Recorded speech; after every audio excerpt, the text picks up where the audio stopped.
All right. Hello, everyone. Welcome back. Welcome back to the Late Show, live from Los Angeles. This is your host, Young Brando.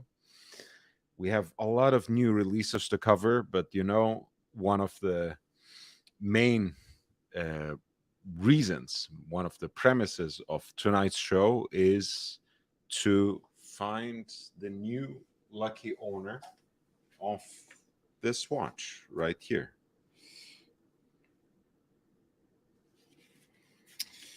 This is the SRPJ 59, and it was the prize for February. Um, Even after this is decided, I have two more of these. So feel free to recommend me ways as to how I can give them away. But this is finding its new owner tonight via the Google random number generator. So we're going to do that. It's still in its tin box. It still has its little documentation with the cards. And finally, it has that outer box that I just showed you as well. These were bought expressly on with the purpose of the giveaway. The first one, as you know, I did something driven with Instagram, which brought some new people to our community. Kelly is here, for example.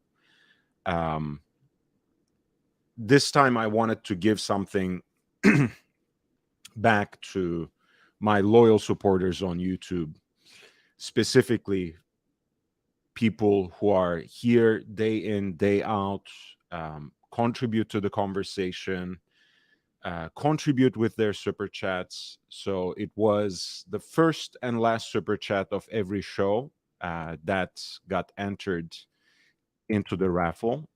And I was supposed to mark the first anniversary of the channel, as you know, during the month of February. This channel has been active creating watch content since 2022 month of February.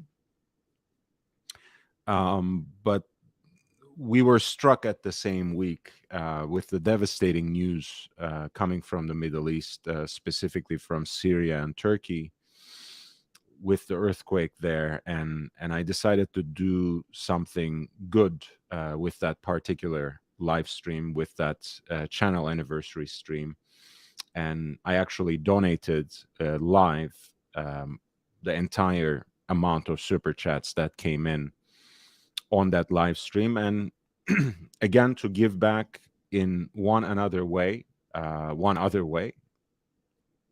also decided to enter every single number on that, every single super chat on that live stream as a number. And if you go to the community page now, which I'm going to share, you can scroll down and see the entire list of entrants. So you can check that out. There are 55 numbers, so we have more entries now. I think the entry system was pretty fair and pretty nice, pretty straightforward. So I hope to continue the giveaway, but I might just stick to what we did for the month of February, for March as well. And I will send a poll right now for you to decide which watch I should give away next. I have the blue one and the black one left. I will pull them up in a second.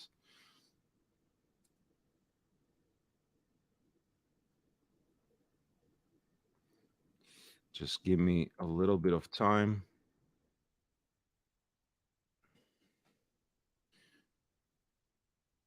Mike David, hello. Stiefel, great to see you. Junior Johnson, lovely to see you.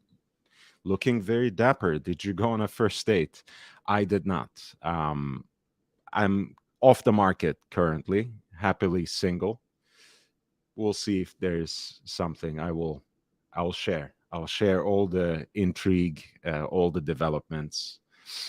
But I would probably wear my Seiko, which is my Seiko rowing blazers, rather, which is this one.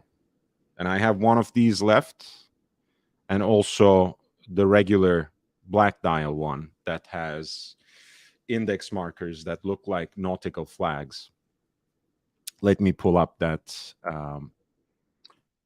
page with the collaboration so you can see what has been left. Collaborations, Seiko. Let's pull it up. As you can see, they're all already sold out.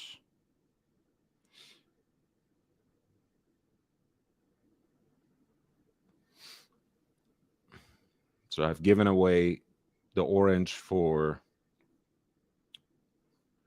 January. The lucky winner for the lime green is going to be decided today. And then we also have the blue and black.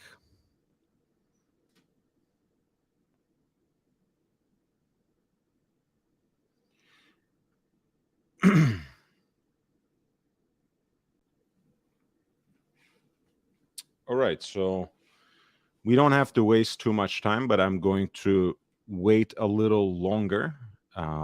Let's take a look again at the community page so you can see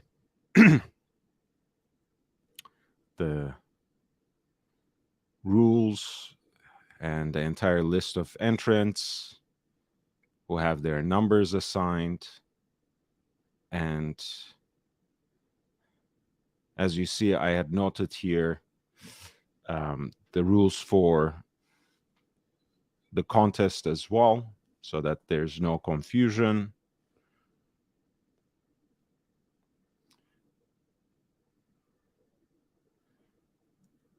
Basically, we have number one, starting with Jake Brooks, who has a bunch of numbers since he super chats a lot. And then the last is number 55, which is Nick Butter. And there's a number of people in the meantime. And I will, I'm planning to also draw an alternate as well, especially if someone doesn't immediately claim the prize on the live stream. I might simply draw an alternate just so we have that as a backup. But of course, I'll do everything to make sure that the winner gets the prize, and then we can go on with giving away the next one as well. So let me put that poll in.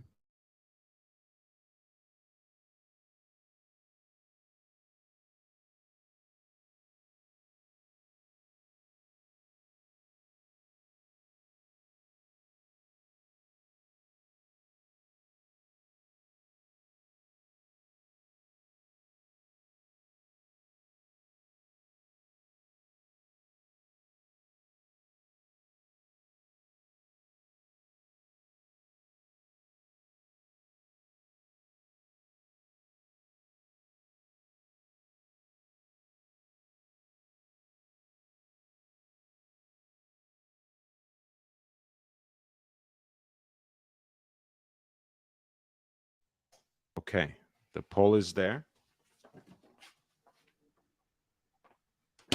I actually just had fast food, just that junk food, Stefan. We have Monty's in Southern California, which is kind of like the vegan version of In and Out. They make a decent plant-based burger.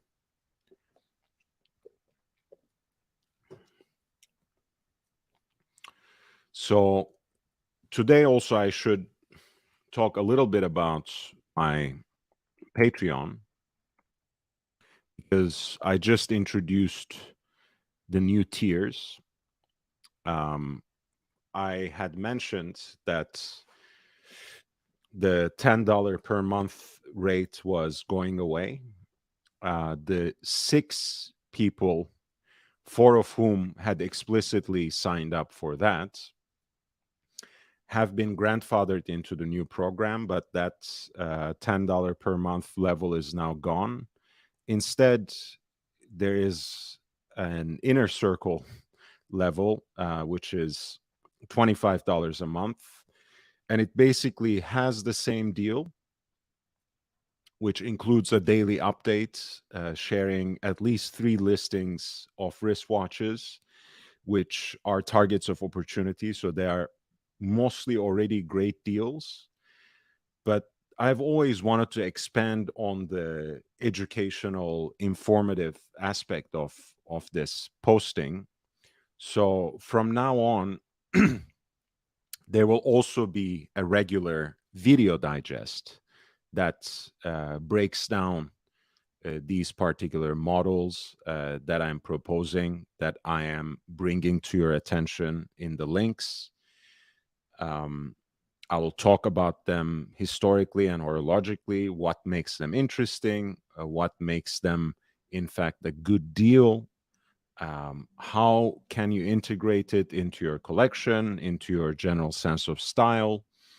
I just sent my supporters on Patreon, the 6 loyalists who have stayed with me from the very beginning. I just sent them a video about the big boy reversos, these 3 different variations, 3 different iterations of the reverso that followed up after the 60th anniversary, after the 90s, with larger, more contemporary and heftier case dimensions with complications. And they are all extremely accessible.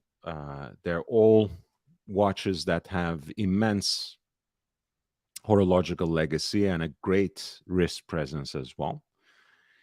And finally, I also gave them a bonus to kind of uh, wrap up and tighten the loose ends of that historical narrative I was giving them. It ended up being a 20-minute video, part of the Patreon exclusive content.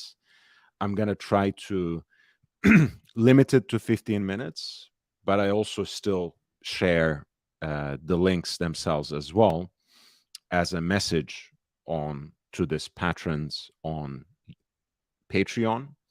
So if you want, you can always just forgo the video, or you can just watch and edify yourself a little bit, get a little bit more of the historical and horological nuance, and see if you would like to follow that as a series. I'm always open, of course, to suggestions, to different directions, whether you're aspiring to get a certain kind of watch or even chasing after a specific model.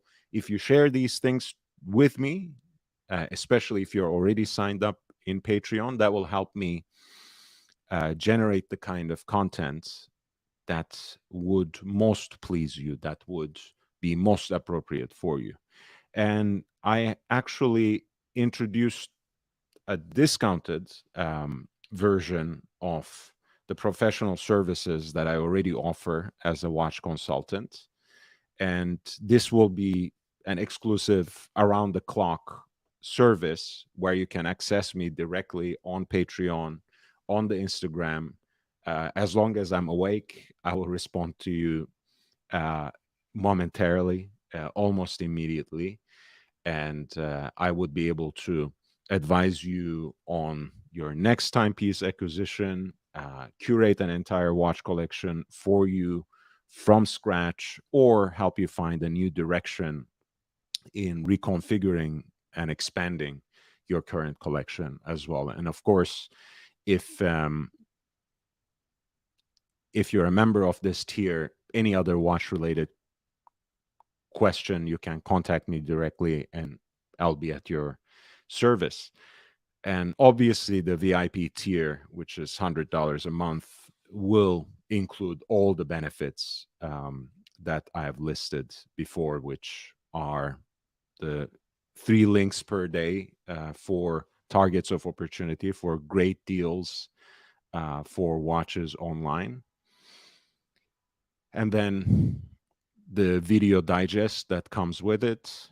And you will also have a direct access to my services as a consultant around the clock. Practically, let's say I sleep about 6 hours per day, maybe 18/7, let's say. But that's the new spiel. I'm gonna have a post on the first website as well, on the welcome page. But I'm sure this was pretty clear. I am vegan. Yeah, I am vegan. JL, thank you so much. What are my thoughts on 116515LN chocolate? Not at all, actually. I don't think the numerals in general ruin any dial. Let me pull it up though, and we talk on that basis. Let me see.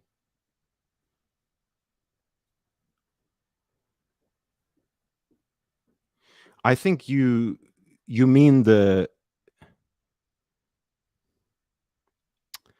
116515LN. I don't think it has romance, does it? Are we talking about the older references, which had the racing dial, but obviously not the Serachrome bezel in that case?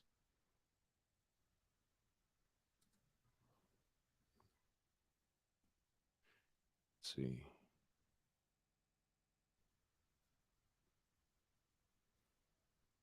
No, okay. This is what the Rolex website gives me.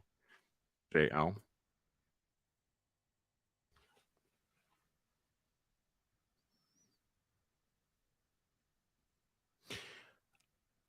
Oyster Flex or leather strap. Okay, the older version. All right.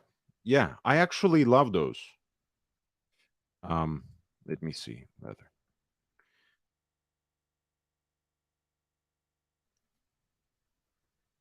I'm sure we'll find an example somewhere. Saw it, but clicked somewhere else. There we go.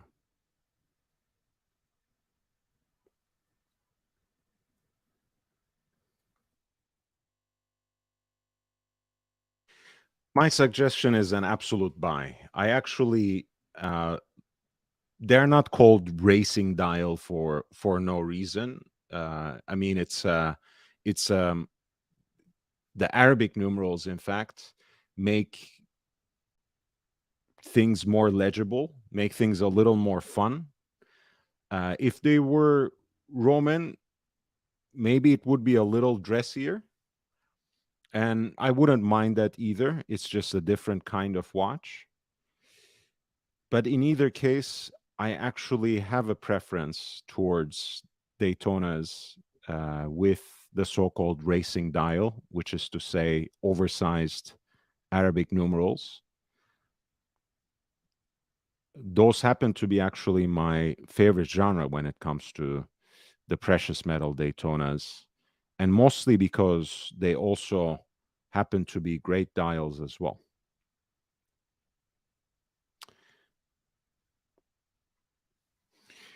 If you have a link, why don't you send it to my email address, JL, so I actually look at the exact watch that you're talking about, so we don't miss any details.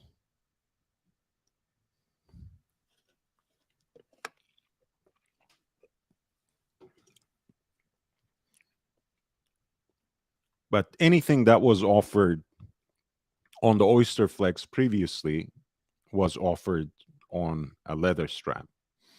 And this is a 116515 LN with the Cerachrome bezel on the leather strap with a matching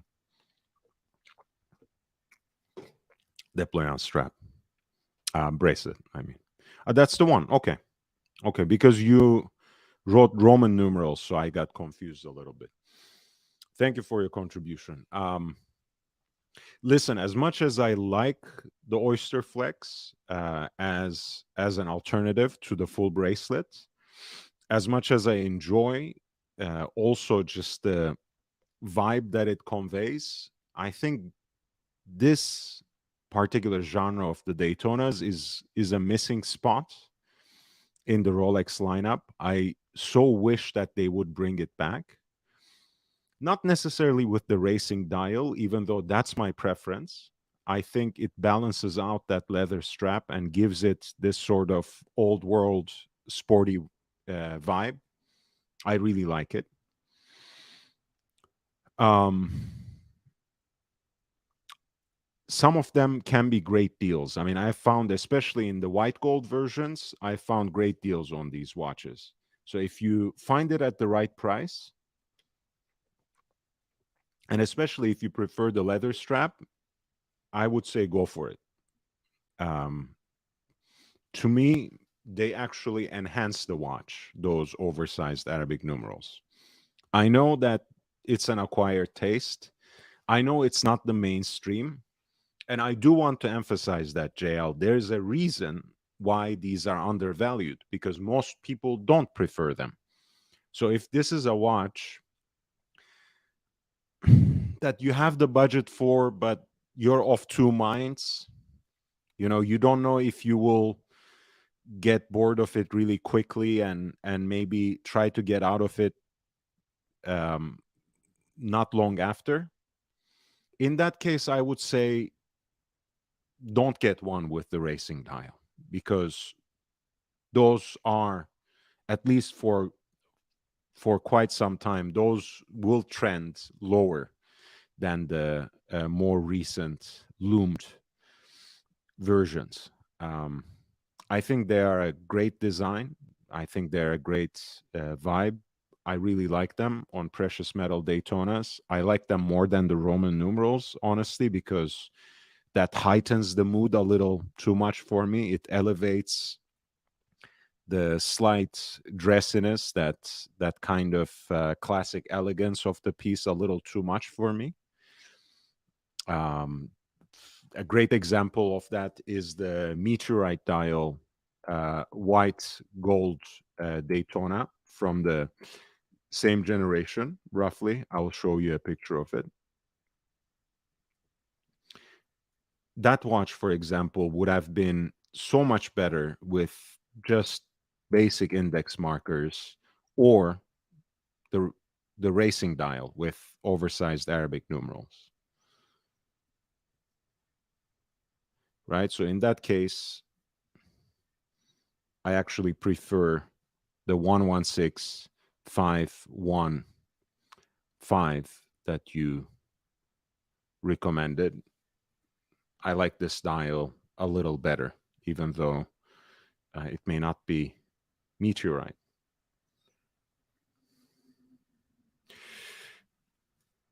That seems fair. That seems fair.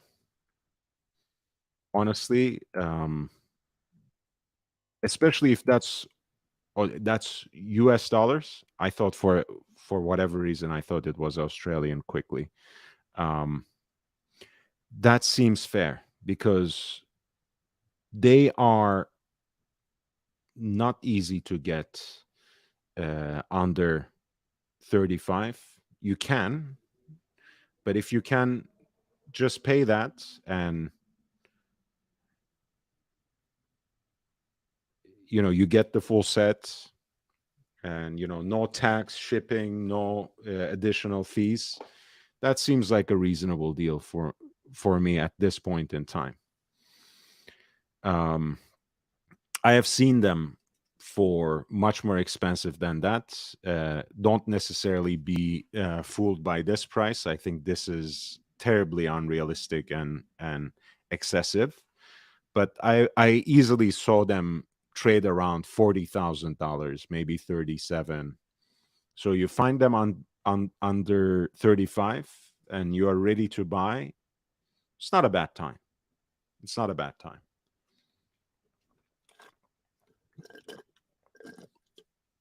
Look, my logic is, of course, always exercise patience, wait more.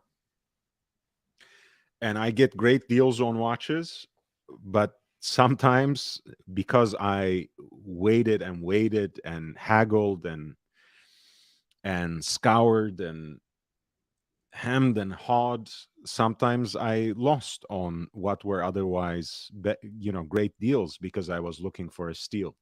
So it is what it is. If that's your budget, if it won't strain your budget, if you love the watch, if you are going to wear it especially, get it. I think that's a great piece. I actually mourn the discontinuation of those racing dials with oversized Arabic numerals for the Rolex Daytona. I also mourn with you the extinction of the leather straps and the dominance of the Oyster Flex. Even though I'm supposed to be vegan, I still think a Daytona looks very elegant on a leather strap, and I wouldn't want to impose it on other people anyways. So I think that's a good choice. It does get my stamp of approval. Hey, now that we have 16 people, I think I will just go ahead and do the drawing for the Seiko. If someone wants to jump on the panel with me while I do that, I will give it one more second and post the link again. Feel free to jump on.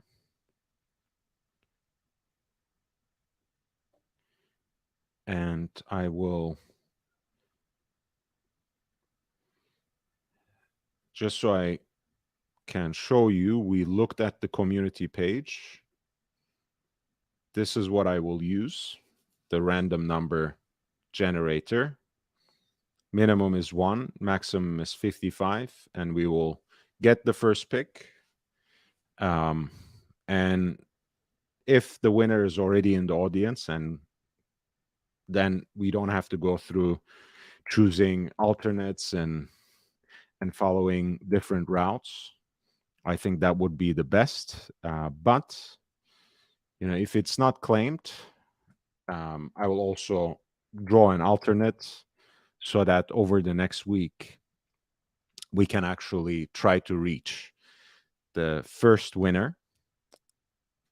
And if that person can't be found, if that person doesn't claim, we will go forward with the alternate. So once again, this is the list of entries. Jake Brooks has number 1, 9, 11, 12, 38, 44, 46, 51. Nish has 2, number 2. Nick Butter has 3, 39, 41, 53, 55. Bezos has 4, 16, 36, 47, 50.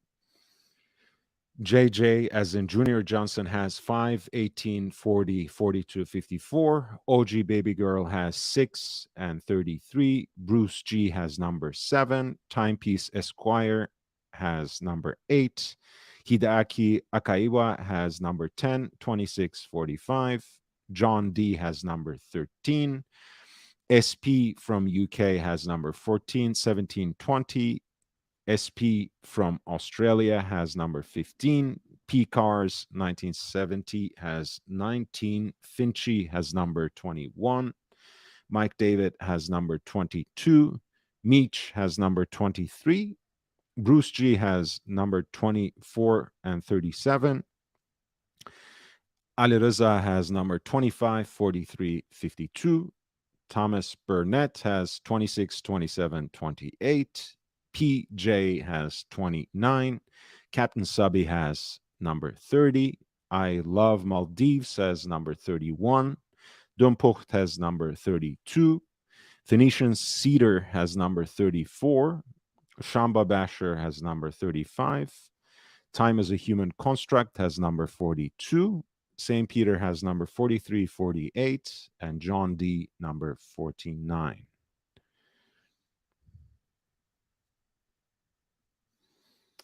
So without further ado, we bring in the almighty Google random number generator.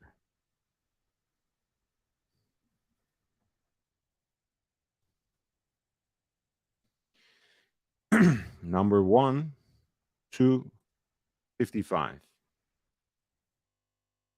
Are we ready?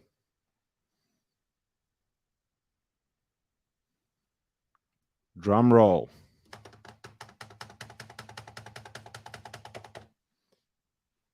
All right. There we go. Number 30 is the winner. Winner, winner, chicken dinner. Number 30. Let's see who it is. Number 30.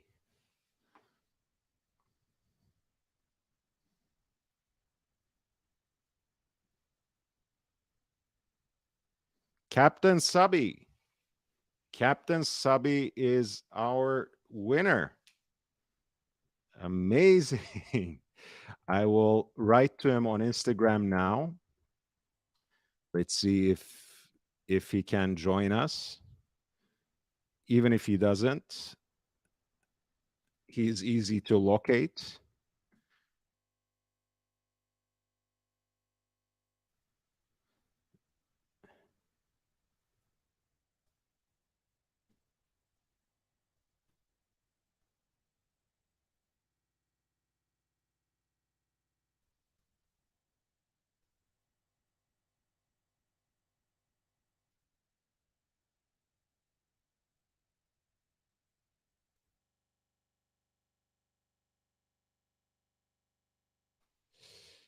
Right, I just messaged him on Instagram. That should be sufficient. Yeah, winner, winner. Never caged chicken dinner. um, there's a very nice joint in North Hollywood, if I'm not mistaken. That's called Never Caged and makes great vegan, plant-based, spicy chicken sandwich. So that would be my choice. I know I'm getting on people's nerves with all this vegan talk, but in either case, yeah, this was great. This was great. I think I should continue with the same giveaway method. I think it's very fair. You know, you see, we had a lot of people who contributed, a great breadth of people, and Captain Subby, interestingly, was one of the people who came in and super chatted very generously when we were doing the fundraising,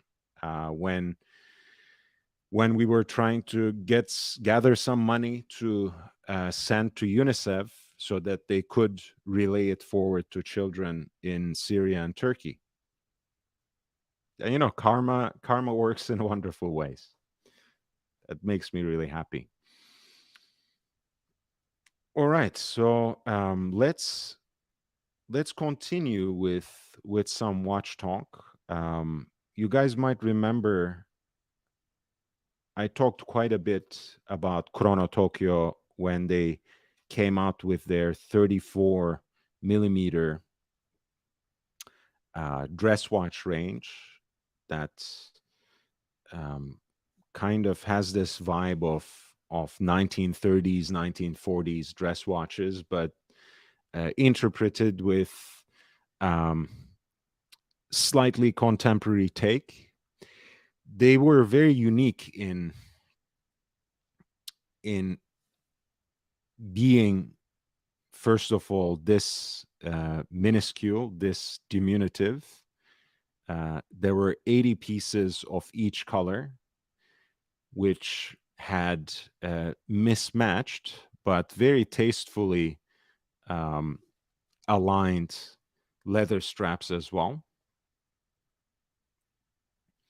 And again, the inspiration of it is both the styling and the dimensions of a vintage dress watch, but spiced up a little bit with some contemporary flair, and also served up in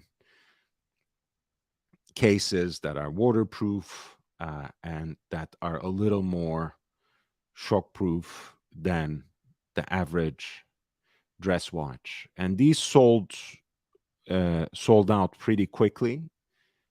There were 4 different colorways, all of which, if you ask me, more interesting than the next.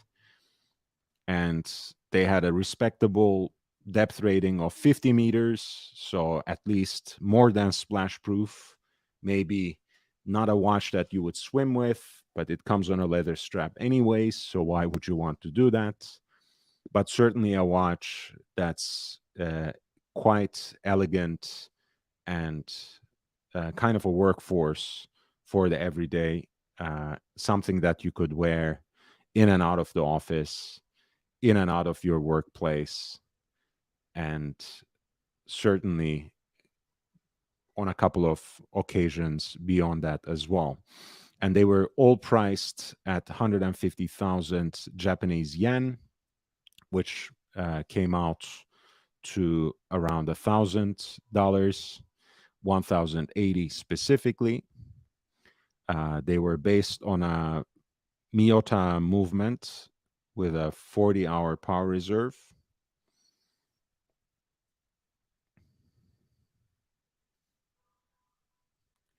And since the first iteration was so successful, Hajime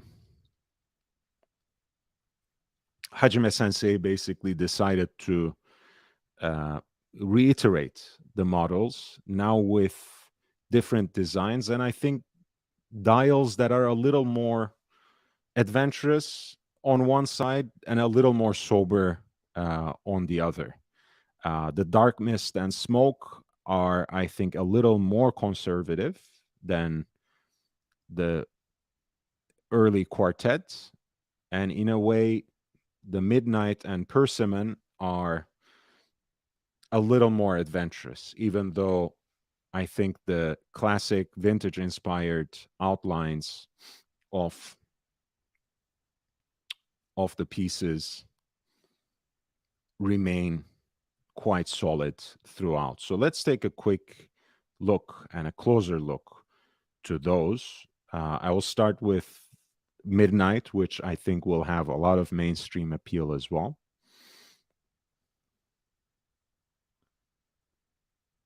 Nice, nice. I love Ethiopian.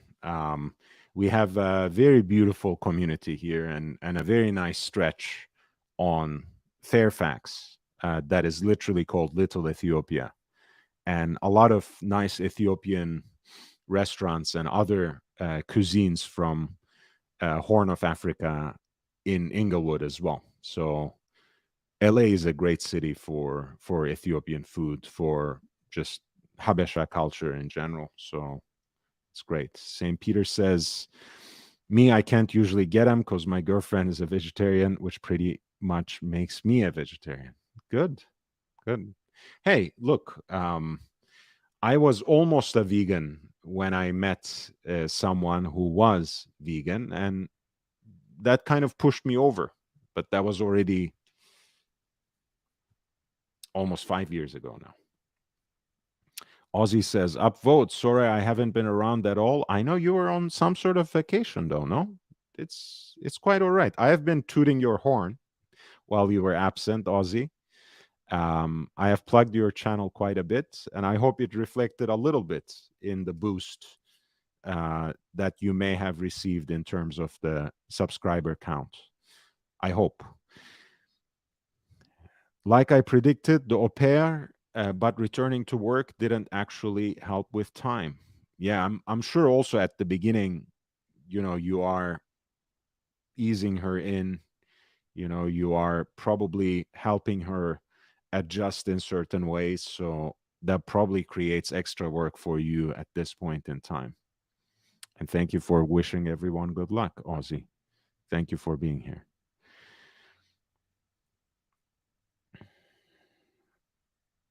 Yeah, I really like these. Wow.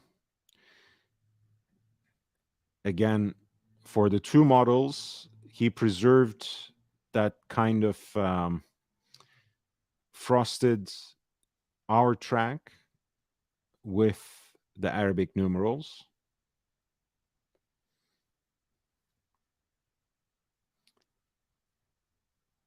And then for the other two, he went with a kind of sector dial look. This one has, for example, for the seconds track and for the minute track, especially a sector dial outlook. Um, it's they're very cool watches, and I like the fact that he actually selected somewhat neutral straps this time, basically black with contrast stitching. So gives the watches once again that sort of casual flair, but allows this time the dials to take center stage. Again, my favorite is the Persimmon. I like that sector dial look with that salmon accent, with that persimmon accent, with that subtle shade of pink, so to speak. I think that plays along beautifully and very legibly with the blue hands as well. Syringe for hours and minutes. Great, great look. Um, that same sector dial layout is carried over to the model that's called Midnight as well, which has on the minutes and seconds track this sort of night sky shade of blue. In the middle, this almost purplish smoked shade of blue. And on the sector dial, it actually has some taupe accents at the quarters, and on the periphery of that smoked deep blue center, there is an orangish um, line as well, which makes it probably the sportiest looking, if you ask me, or maybe simply the most colorful one. I don't know. I don't want to read too much into it, but those two, the first two that I just went through, looked like a little more fun to me, whereas the number one and number two, Dark Mist and Smoke, respectively, are a little more businesslike. The Smoke, especially, has that gilt outline for the center of the dial. The Arabic numerals are pretty prominent on the hour track, and a railroad track on the periphery there for hours and minutes. Very legible. Even if the dial itself is small, should be an easy watch to read. And the Dark Mist is a little more detailed, perhaps, has a little more flair in it, has a little bit more of a touch of creativity that Hajime Asaoka is famous for. That's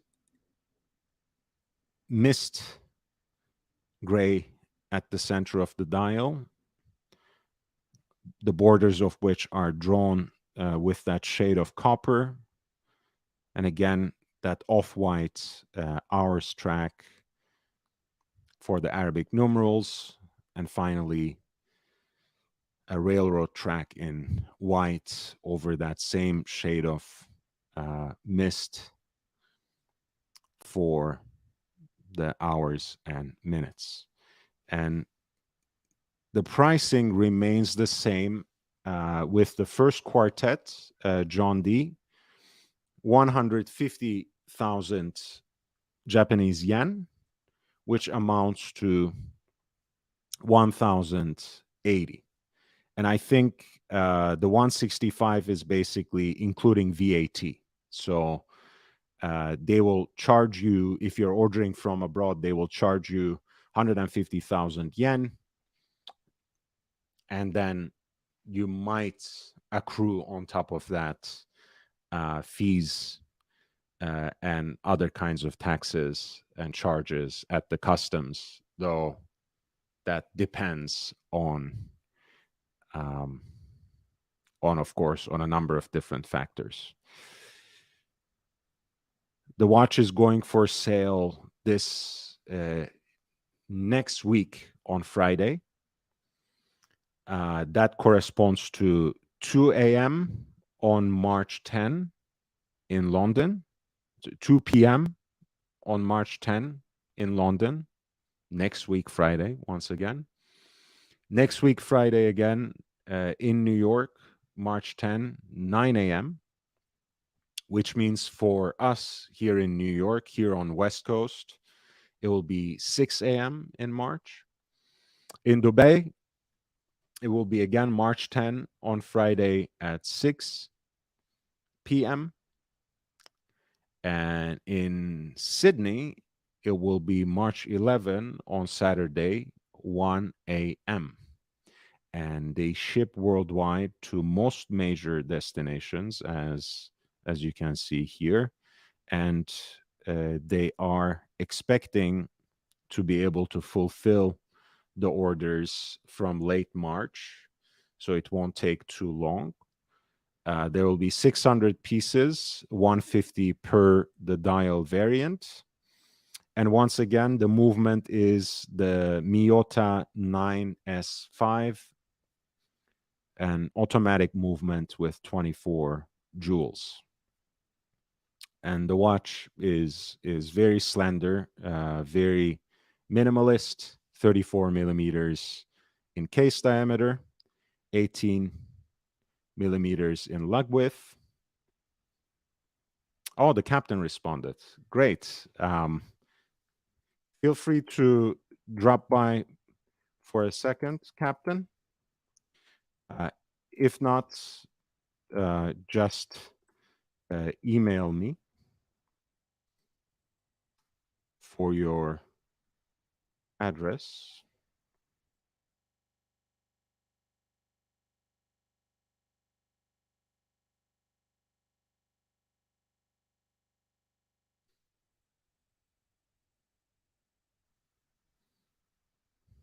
Yeah, I think these are, again, great pieces of design.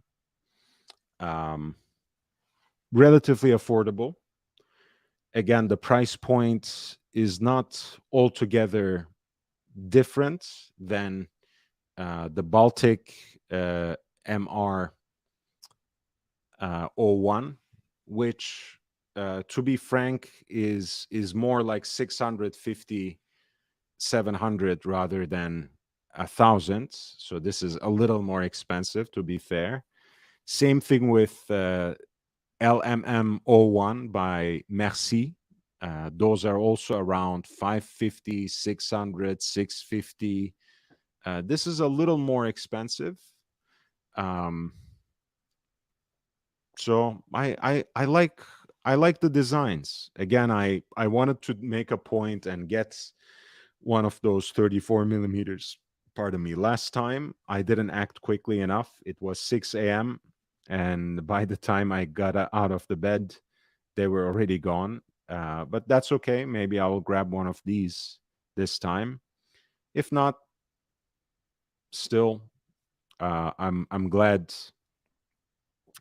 Hajime Sensei actually takes the time out of his day, out of his very busy day, to design these, to put these out there, and to give people something to munch on, really, for the mortals among us, like yours truly, who probably would never be able to afford any of the watches that he takes through essentially bespoke orders. I do want to read a little bit about what he says, because it speaks to that crossroads of watches and style that we talk about on this channel quite often. How do you pick the clothes you will wear every morning? Hajime Asaoka asks himself. For me, the first thing I do is to select jackets, pants, and shirts from my wardrobe, then lay them all out with socks, shoes, and other items. Finally, I place my watch there and check the entire look. Uh, in, in my case, I think I'm more mentally ill because I choose the watch first and everything else comes after that. I usually build the outfit around the watch. And I like doing that because, one, most days I am more interested in wearing a certain kind of watch than a particular kind of jacket or this pair of pants. Um, and on the other hand, I also see in it a mental puzzle as well. There are, of course, so many watches that you can wear with just about anything. There are also almost no rules, which makes things actually a lot more difficult for an adult man to put himself together. So you can, of course, get away with wearing um, what is otherwise a chunky sports watch with a full suit, and no one will bat an eye at this point. But I find it more of a mental puzzle to solve, more of a challenge to choose the watch first and then put an outfit together that somehow tries to express the attitude, the mood, the style of that watch. Today, since I was um, doing the Reverso video, I am wearing the Reverso Grand Date now, and I put it on the blue strap.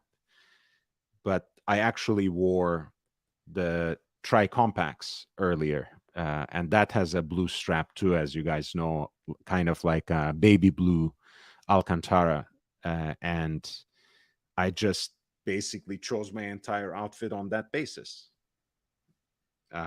Because it had the moon phase, I wore some khakis.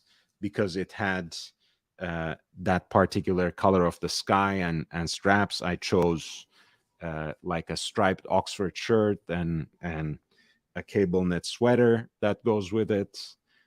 So I like this narrative that Hajime Sensei put together. The first thing I do is select jackets, pants, and shirts from my wardrobe. Then I lay them all out with socks, shoes, and other items. Finally, I place my watch there, check the entire look. I think you probably do the same. I do the opposite, man. Because again, I'm mentally ill. What I pay attention to when I do this is making sure that the watch alone doesn't stand out. That is an entire philosophy, guys.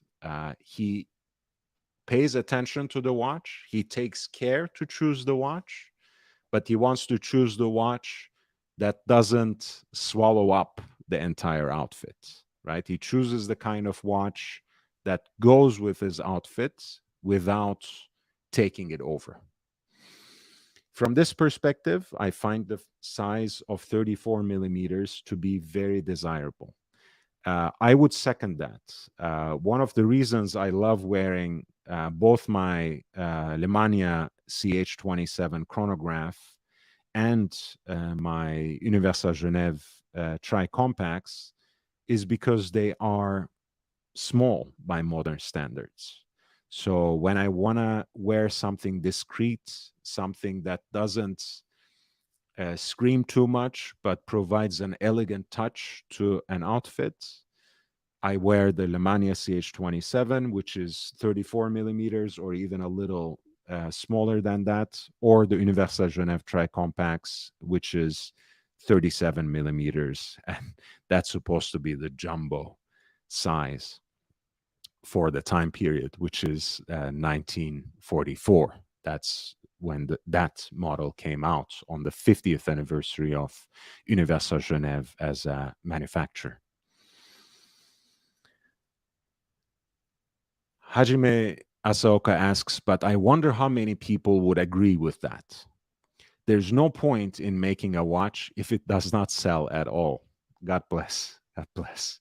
This is why I experimented with selling 34 millimeter watches last time. And remember, last time it was a run of 60 pieces per dial variant.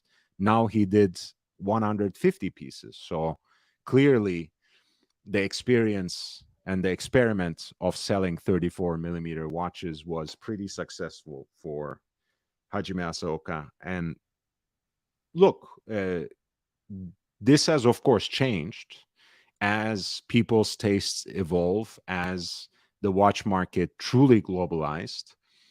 But it was always the case that more conservatively sized watches had a better time selling in Japan to begin with. So in year 2022, 2023, it doesn't surprise me that a Japanese watchmaker would have resounding success with 34 millimeter watches. Hi, Captain. It's so nice to see you. Lord, how are you, my friend? Good. I like, I like that we have these glorious titles, Captain, Oh, Lord, yes. in our little world. It's great. Yes, And maybe you are an actual captain. I'm not a lord I by any no, means. no. This was, and I've told the story many times that this started all when, I guess, at the beginning of COVID, when everyone was live streaming and the whole YouTube, I guess, YouTube watch space or streaming space kind of blew up. And I don't know if you remember a gentleman that went by the name of Mr. Two. Does that name sound familiar? Not really. Tell me Okay. more. So he started, he was watching, I think it was Archie show and then Tim show.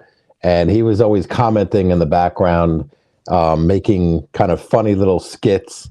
And when I would be appearing on those streams, he had kind of the Love Boat and had a captain, with the captain's hat on, and I was kind of the Captain Stubing, if you remember the Love Boat show. I think that's what he was trying to um, you know brand me as or something. So it kind of stuck when people were saying the captain, because every time I would appear, he would bring out the hat, and he made all these little funny little things that went with it. So I am not a real captain, and I don't want to offend anybody who actually has that title and honor, so that's always a rub, because It is actually. I mean, it is an honor and it is a serious title, it because is it is when you're at sea, captain is the sovereign of that vessel. So yes, it yes. is serious. So everyone in on the streams, they kind of went along with it, and they would be saying captain, captain, captain, and it just kind of stuck because everyone was using a moniker. And as you were, with Lord, and I don't know, how do you feel? Because that's how I've knew who you were back in the day, not too long ago, but a year or two ago. Are you called YB now? Like, what's your preference? Anything, I know this will be even more divisive, but RuPaul probably, right? I've heard of RuPaul, Okay, yes. so RuPaul says, like, call me he, call me she, just call me baby. So it's whatever, Right, as right, long right. as you watch the show, I'm more than fine. The reason I actually changed the name is because I think people didn't find it as funny as I did, because for me, when I entered the whole space, it was like Archibald Chesterfield the third. So Yes, yes, yes, yes, I did Lord Hellespont the fifth. Uh, yes. it was just a joke, but I think a lot of people, especially people who are believing Christians, who were raised as Christian, especially in English, have a hard time Hmm. using this as a form of address. And after all, this country also broke away from the British Empire too. I think there is an implicit sentiment against They, aristocratic you, titles by default. truth be told, that's first impressions, and and I was raised, as a Catholic, but that wasn't when I heard Lord. It was more of the latter when you mentioned the Americanism, I guess, if you will, saying, "Who is this Lord? I'm not calling this man Lord. But I mean, like, I can't do. I can't it's do it. supposed I to be just it's can't do it." supposed to be a joke, anyways. Oh, no, So no, I got it. Of course, like I'm a captain. The same. It's similar, but I could see how that you know rebrand was in order. So I was about to go to bed, and then you know I was I heard this tremendous news, that I won something. You know, you what are the chances of that? I didn't even know I was enrolled in a lottery. you I remember it very distinctly, because you dropped by and made a very generous contribution to our fundraising campaign, Hmm. I remember that. on Yes. the channel anniversary. Hmm. And usually it was first and last super chats of every live stream, but since I wanted to encourage people to donate on that live stream, it was every single chat, every single super chat in that Okay. live stream who got a number. Right. Right. And Right. your number 30 was listed on the list of entrants since the beginning, since you entered, Excellent. and you won. So you get the Wow. Seiko 5 rowing blazer collaboration. I don't know if you have seen it. I have not, but what I do want to say before I forget, I'd be remiss in not saying it, that um, what you did on that stream in terms of for the earthquake victims of Turkey and Syria, correct?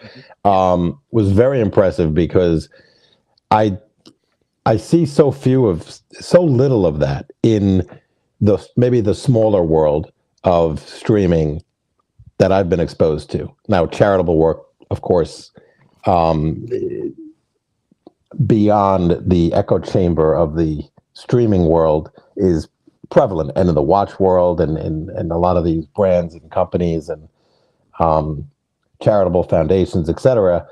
But I was impressed by you. Thank you, Jake. By you having that charitable event, and not only that, donating all the proceeds to was it the Red Cross? Was it, if UNICEF. UNICEF? UNICEF. UNICEF. Okay.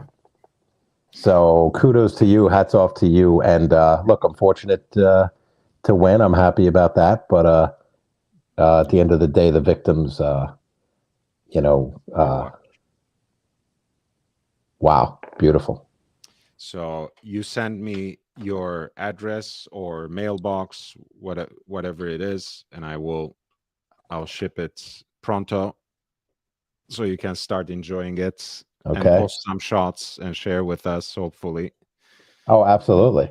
I'll post it on Instagram, and I'll tag you and the show. That's a beautiful. Wow, I like that a lot. The dial is Yeah, it's very really, unique, really and it nice. comes with this purple striped, like black NATO strap. So it's like the Nightmare Before Christmas with the lime green dial. I kind of like it. Oh, Ali says 55-55. Very generous. Thank you, Ali. Captain, my Thank, captain. thank you, Ali. Ali's amazing. Yeah, I know. he's Yeah, awesome. he was with me the entire night, basically last night, on the live stream. So I really appreciated his presence. And REG says, Mazel Tov, my captain. Thank you. Thank Two you, Ari. Canadian. Thanks. Amazing, amazing. So I know you have to get back to the show, and I have to get back to bed because that's where I was headed before I saw this. But Sorry for thank you interrupting, so much, Webby. but I No, no, wanted no, not at all. wanted to share. No, I appreciate it, and once again, um, thank you for doing that. And I'm sure that the community and a lot of other people appreciate it like I do. So Thank you. And JJ's Watch Hangout. there you Please, go. guys, check out JJ's Watch Hangout. I'll post the link as well. Aye, Captain. That's great. Aye, Thank aye, you. JJ. Thank you for coming together, and thank you for sharing these nice sentiments with me and with the captain, our winner for February.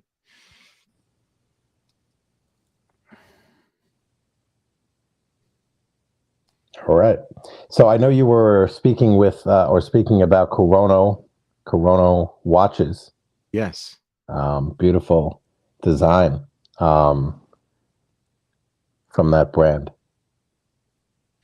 Yeah, I liked a lot of the earlier watches they released too, both with those Japanese lacquer, urushi finishes on the dial, the chronographs.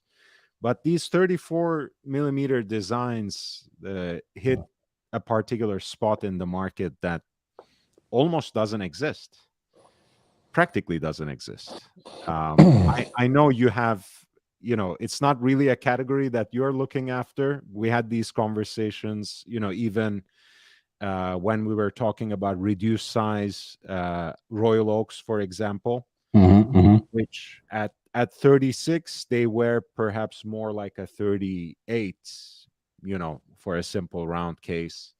But yeah, when 34 is like you can do a coin toss with it or something, Captain. It's too small for you. It's That's a not. it's a chiclet. I think my 15300 is borderline. Not, I wouldn't say it's too small. I think it fits just right. But I certainly have a wrist. It's a blessing and a curse, I guess, because I can certainly fit the 41s, and I think they might, depending upon what type of wrist presence you want to have. The 41 would be a good size for me. For a lot of other people, though, I think 39 is the better size, but 33. Well, Ollie's not fitting in a, or 34. I'm sorry, Ollie's not going to fit in a 34. But He how about doesn't like it either. these? Could be, I think, for ladies. These would be perfect. For ladies and me. Well, you're Except for me, lucky. the problem. Why For me, you? the problem is. For me, the problem is JJ. Captain. The problem is that small watch. I like small watches, but unless I get my seasonal shear, they disappear in the forest of hair that I have. So it's a particular dilemma. I remember trying on in the Vacheron boutique the smaller version of the American 1921, the 36 millimeter version.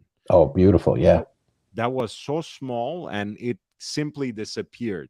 It literally. I mean, I'm not trying to be funny. Even it literally was covered up by my hair, and it was right. I have to get a fresh shave, on my arms to be able to wear that kind of watch. Yeah, And yeah. probably these are like that too. Yeah. So a skeleton probably wouldn't wouldn't work too well. But what I was gonna say also, the speaking of open worked watches, like AP has some great 41 millimeter Royal Oaks when it comes to 15407, for example, the open worked double balance wheel versions. Oh my god, those are probably some of Phenomenal. the best things. Yeah, they yeah. ever watched. I often debate, and I know we just had Ali Reza on or in the chat, and I think that's that's one that he's really keen on obtaining that somewhere down the road, hopefully in the near future. But if you were to go at that level and you could only get one, would you go with the like a perpetual calendar Royal Oak, or would you go with an open work? If you can, and you could only have one for the rest of your days, I don't think there's any wrong answer. I think I would, I like that there is something special going on that dial when it comes to the open worked version, the 15407, Hmm. because I hate cutouts and skeletonized dials just for the sake of it. Right, that's one Right. genre of watch that I don't really like. But still, I think I'm more of a traditionalist, so I would rather go with like the steel perpetual calendar. Um, Yeah, again, that's stunning.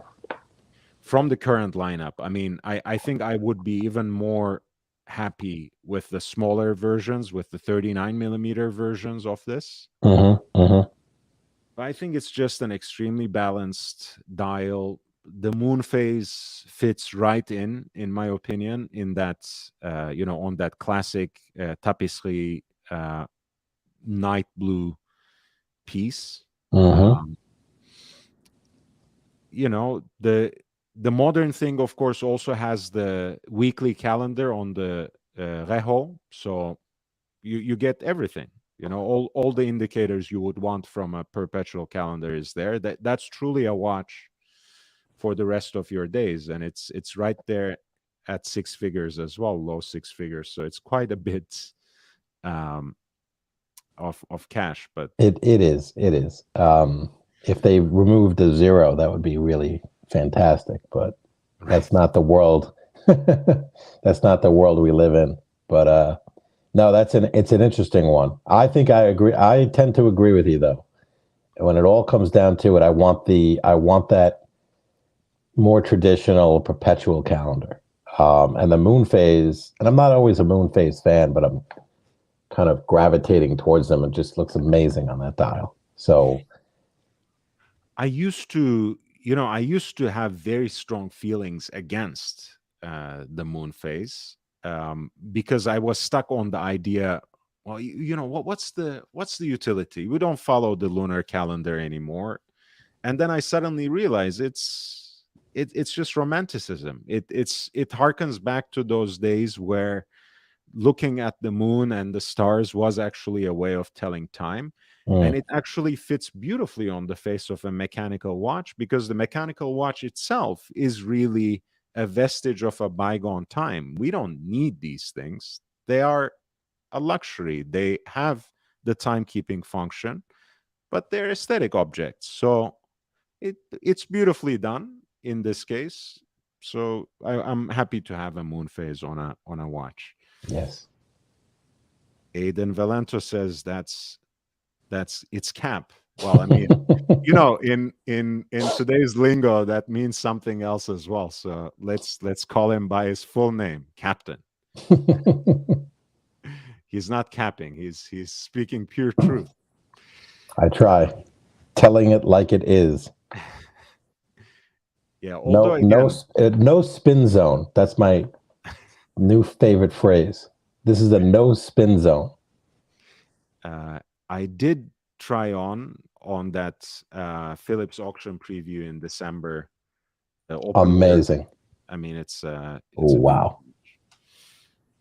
Yeah. So what's your wrist size there? 6.5? No, 6 3/4. It's even less. So It's here's the less than thing. 6.5. I've If, never measured it, but I have seen people with 6.5-inch wrists. okay. They have Okay. bigger wrists than mine. Okay. Wow. You've never measured your wrist. No, That's amazing. let's You not have so let's much not get knowledge, there. seriously, and I'm not blowing smoke. I'm just again telling it like it is. That's fascinating.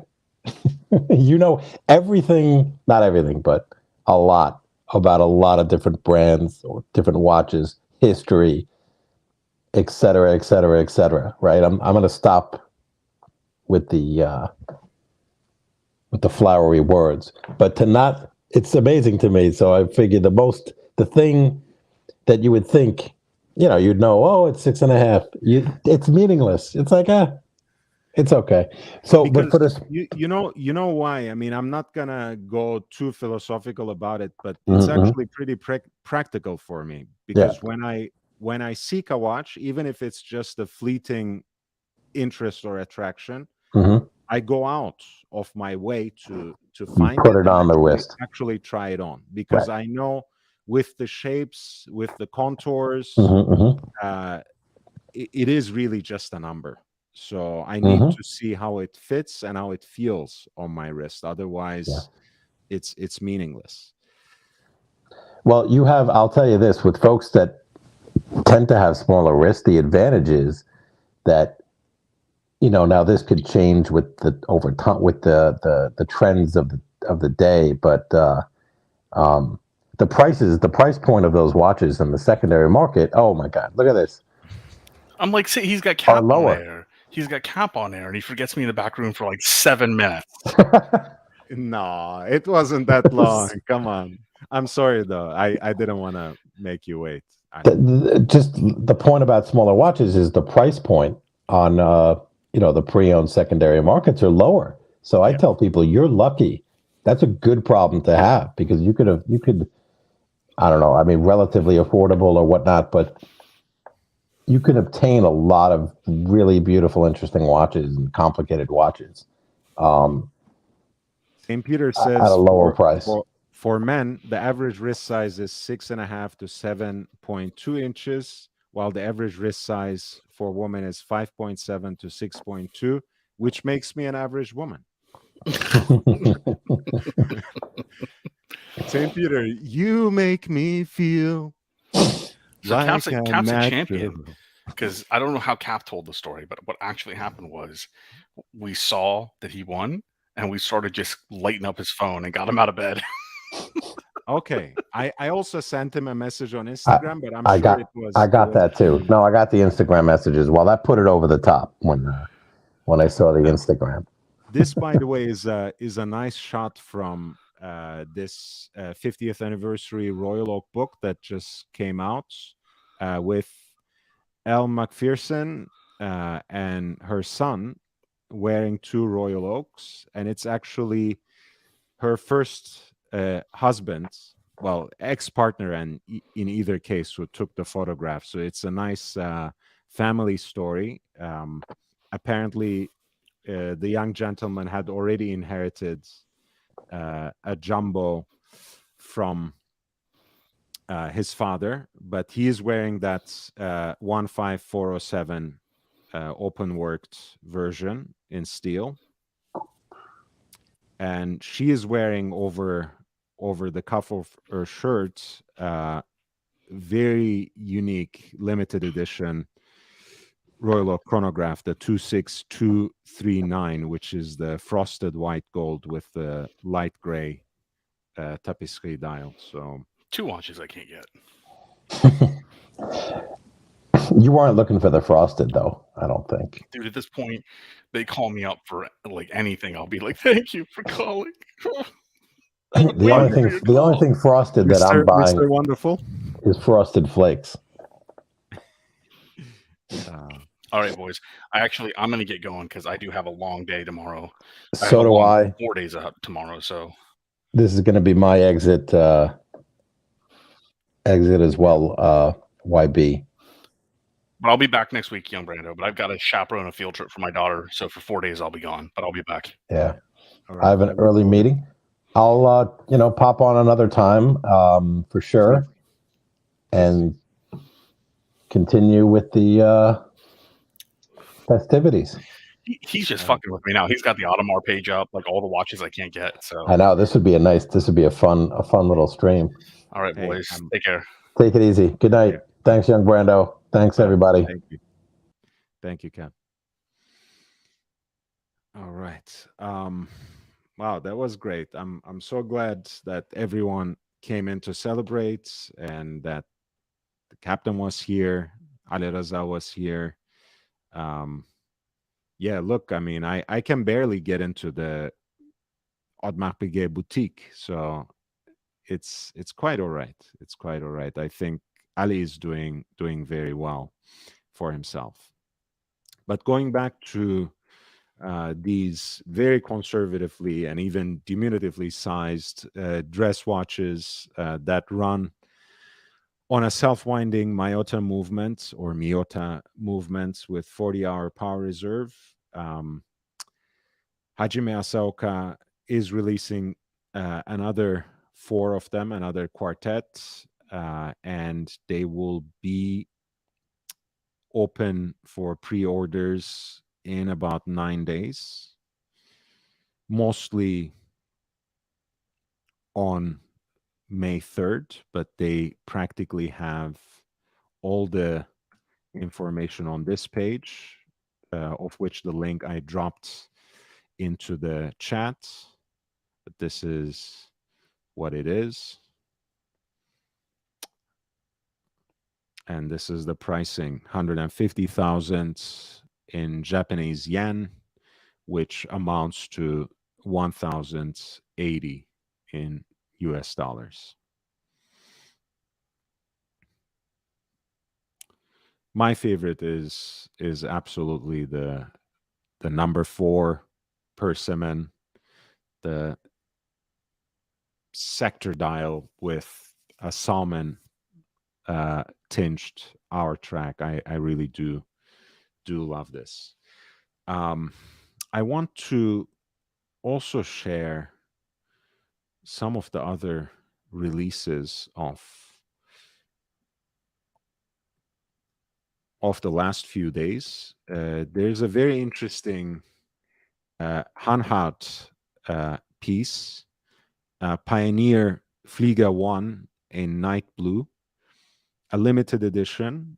I wanted to continue with this because not only because it's a limited edition, but also because it is, again, a very minimalist piece, kind of has that sort of old school pilot's watch / field watch look with large Arabic numerals, all loomed on a contrasting dial, which in this case is night blue.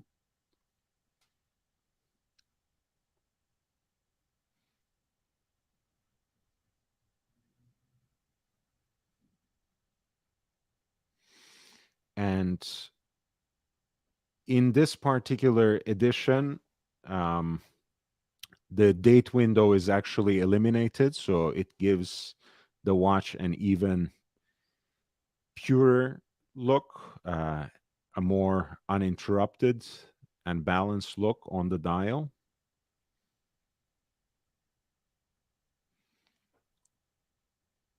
The case itself is out of stainless steel, coated with black PVD, numbered on the back, XXX out of 150. The depth rating is 10 atmos, which means 100 meters of water resistance. And the piece is actually built on Sellita SW200 self-winding movements with a power reserve of 38 hours.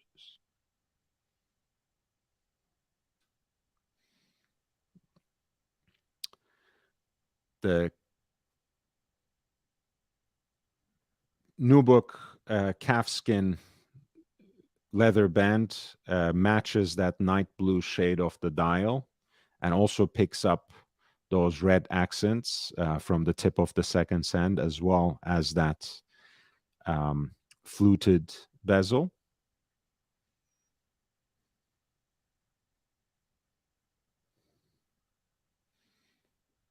And as you can see, the dial itself actually has that minimal differentiation, both in terms of the dimensions and decorations, that gives the watch a little more visual interest on the dial. As you see, there's a radial guilloche for the hour track, that sort of vinyl-like groove that traces the entire hour track.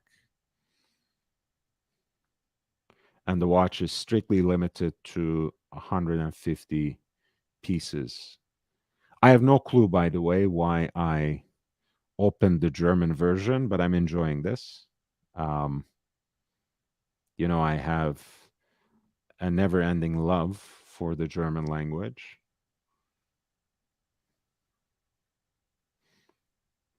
And as you can see, the watch has a great legibility, I should say, both and in light and at night.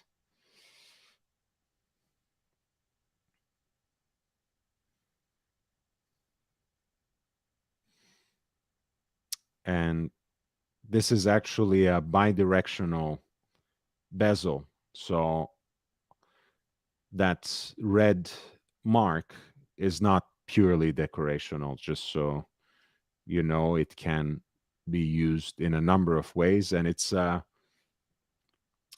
bidirectional bezel again. You can turn it in both ways. The dimensions are relatively sizable compared to where we are arriving from, especially 42 millimeters in case diameter without including the crown, 49 millimeters lug to lug, and 12 millimeters in thickness. So altogether, I think those are very nice dimensions for a field watch, for a pilot's watch. I'm sure it would have a nice wrist presence. Let me switch to English and see if they actually have a US dollar price there rather than the euro. No, it's actually the euro price, which is 1,290 euro, including the 19% VAT. And you can order it from their online store directly. I kind of like this watch, honestly.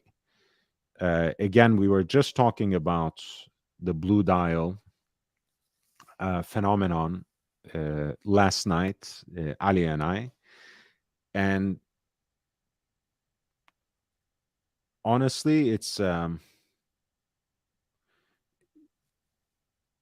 I don't necessarily run after blue dial watches, but I really, really like it.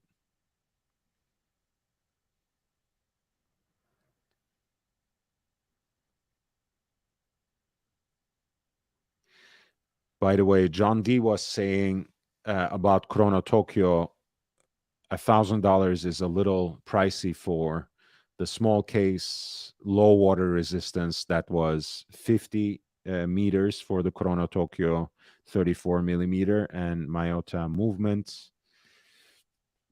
I don't necessarily disagree. It's a very design oriented watch. So I wouldn't recommend going out and buying one or a bunch of them unless you are really in love with the design. If you are not enamored with the design, look, here's a watch that you can get. It doesn't have a particularly exceptional movement either, but it's very transparent. It does have a Celita SW200, which is a workhorse self-winding caliber. I would rate it one notch above the standard Mayota, but really they are comparable, to be brutally honest. Um, this watch has a little more heritage behind it, like you said. Hanhart is a legendary manufacturer. Um, it's a very strong aesthetic. I think it's big. It's a little louder. It has a little more presence. I think the shade of the blue on the dial is pretty beautiful. Um, I like the way it takes off all these aesthetic elements from the 419 and kind of distills it down to its purest, most elemental beauty, which is very striking. And that PVD coated case, I think, provides a beautiful canvas for both the blue elements and the red accents to jump out from the design. So all in all, this is a great watch too. To be honest, Chrono at this point in time is more my vibe than the Hanhat, but the Pioneer Flieger, which is a limited run of 150 pieces, I would also recommend. It's a very different watch again compared to what we were just looking at in terms of Chrono Tokyo, but equally compelling in its own way.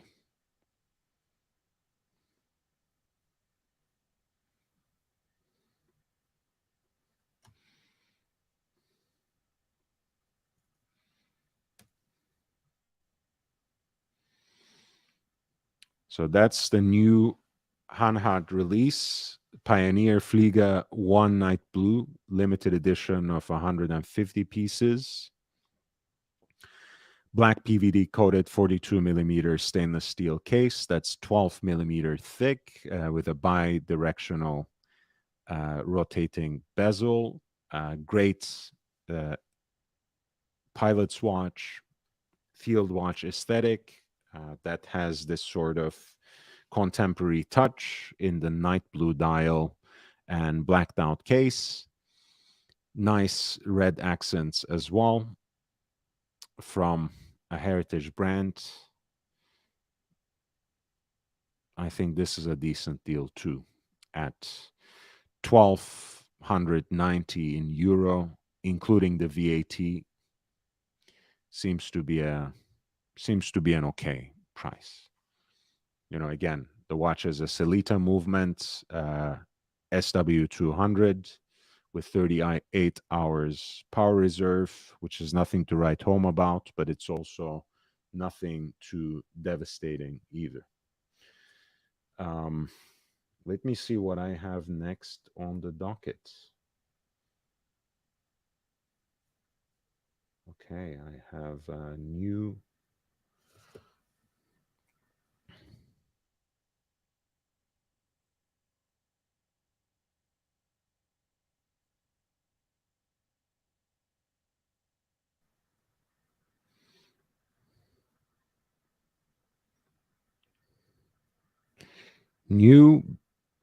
Ben Russ.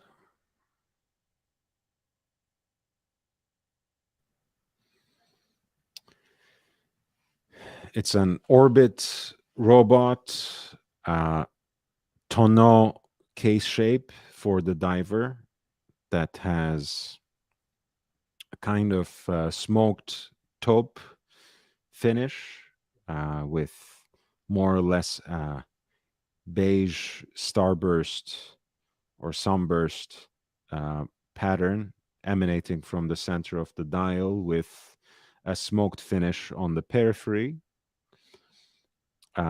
Minimal square shaped index markers against which you have an orange handset that is itself generously loomed.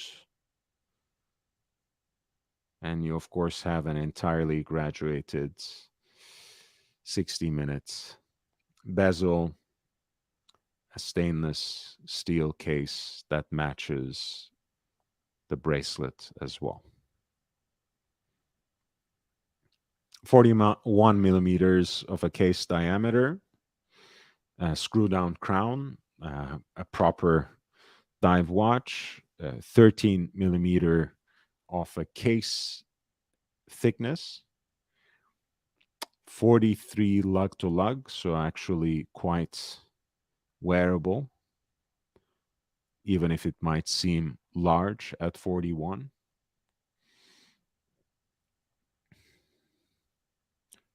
The bezel is loomed at 12 o'clock as well, so that triangle is actually filled in with luminous material.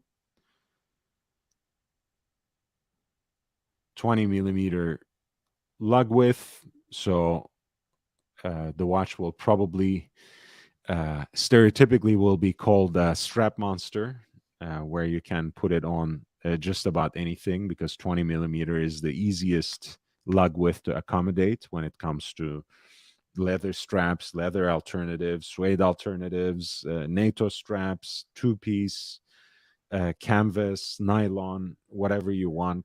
That's the easiest to find. The movement is Soprod, actually, P024, which is an automatic movement with the calendar function, with the date display at 3 o'clock, 38 hours of power reserve. So a very similar movement indeed to the SW200, except that didn't have a date module on the Hanhout, whereas here you have a date display at 3 o'clock.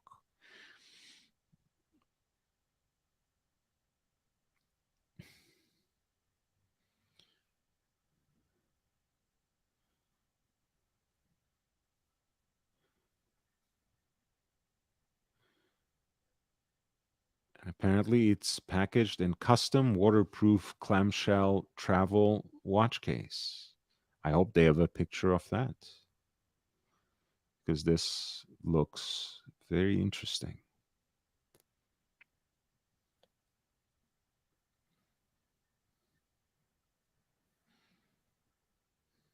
The case back is decorated with that Orbit robot logo,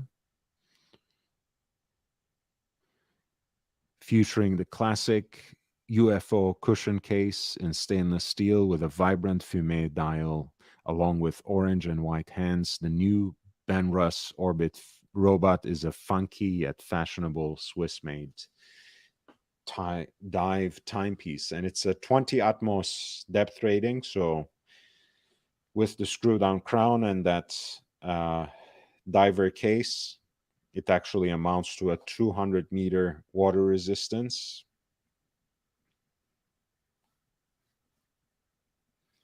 And unfortunately, they don't have a picture here of that presentation case, but it would be interesting to see. So this is the Benrus Orbit robot in stainless steel with the matching bracelets and a smoked taupe dial.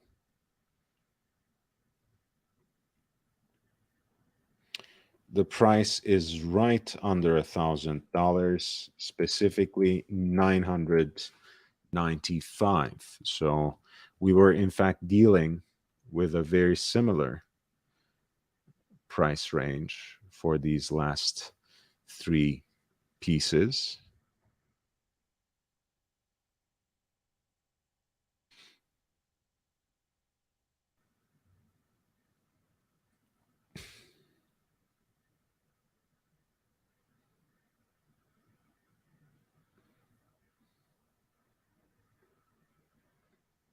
Hi, Tim G. Nice to see you.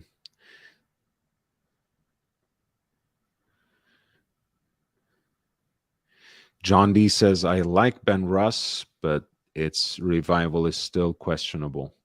That's always a certain conundrum, I think. You know, sometimes I'm not coming particularly to Benrus's defense, because it's not a brand that I have any sort of burning heart desire or love for. But sometimes I feel like we are a little too harsh or unjust on brands that have a certain hiatus, that have a certain disappearance and revival or reinvigoration after the fact, because there are not many others that have had such a continuous state of existence without significant crises and transformations.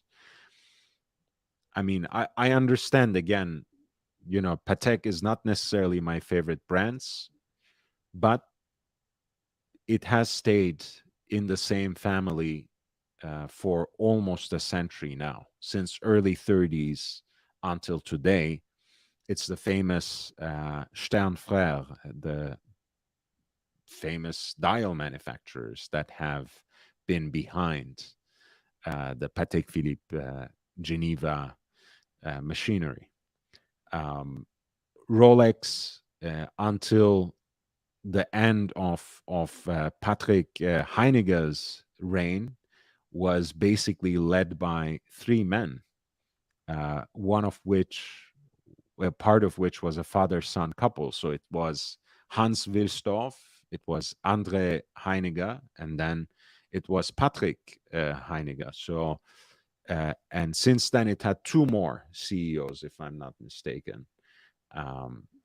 So, you know, there are those long-standing brands that have had a pretty relatively stable and mostly continuous existence. And then there are other brands like Vacheron Constantin, for example, that is again rightly known as the oldest continuously operational brand watchmaker in the entire world. And I have a lot of respect for them, and not only because of that, but they have changed hands so many times, even in the last 30 years.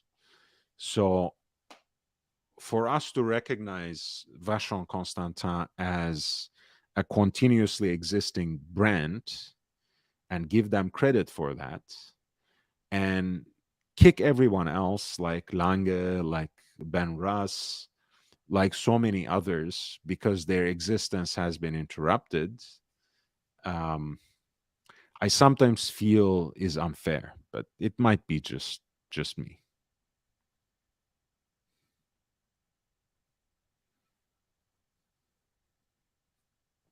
You're not wrong. You're not wrong, John D. That is in question, and maybe it is their fault that they have not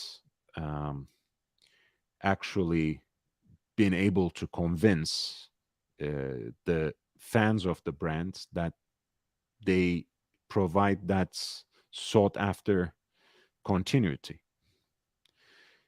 You're not wrong. So that was the Ben Russ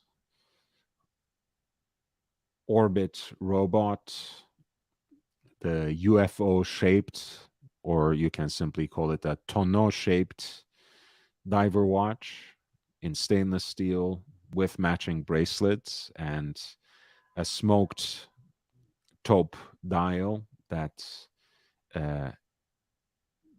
gradiates from light at the center to dark on the periphery,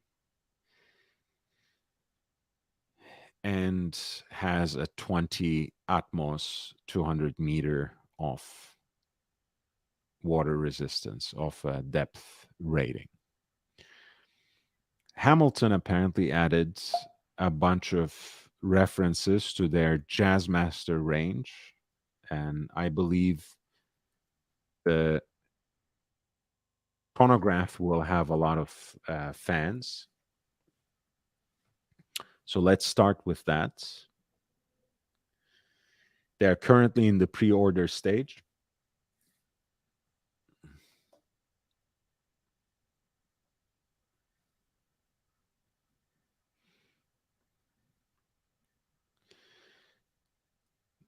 So there is one that has that perforated black rally strap to match the black dial, the black starburst dial with silver accents, including the outer rings of the chronograph registers.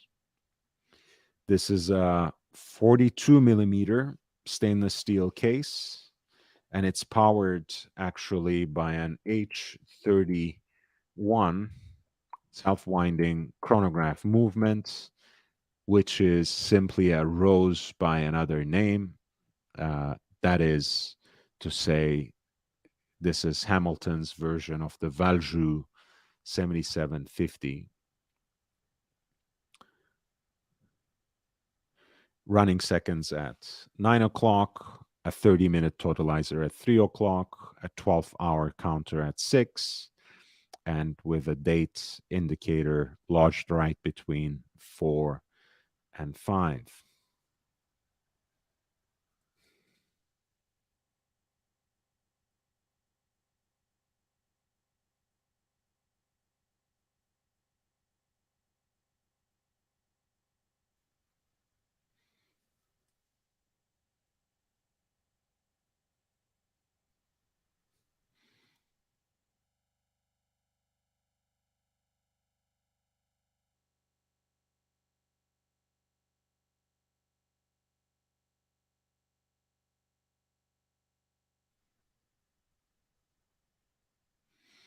All in all, I think this is a handsome looking watch.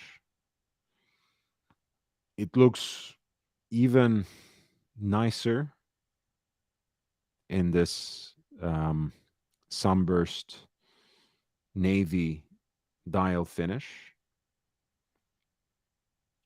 Otherwise, the watch basically remains the same.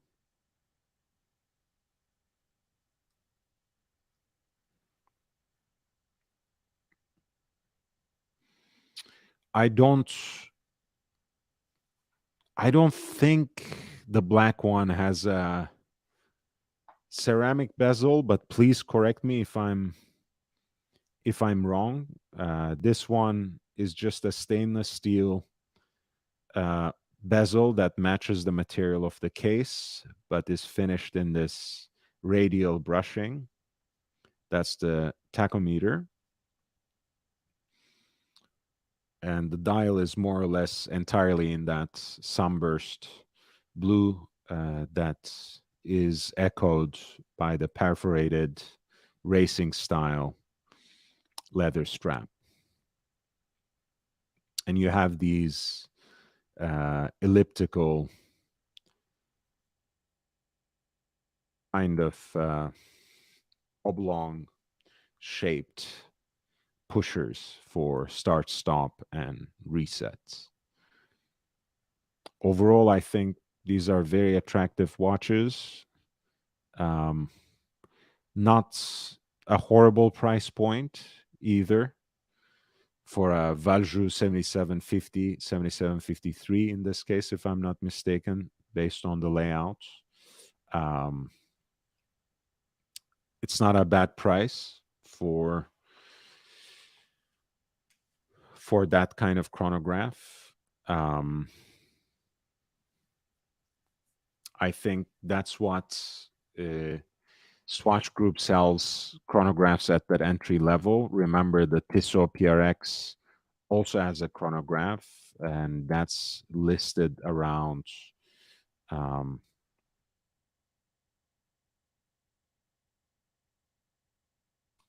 the same price point, more or less, maybe a little cheaper. Let me find it.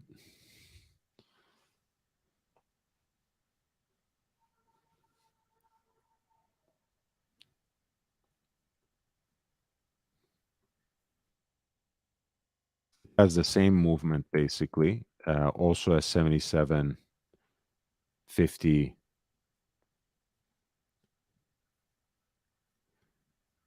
based piece.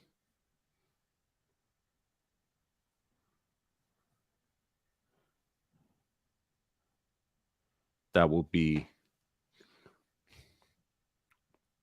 its equivalent. Again, a 42 millimeter piece, that brushed grain silver dial with navy accents both on the periphery, hours and minutes track, as well as the contrasting chronograph registers.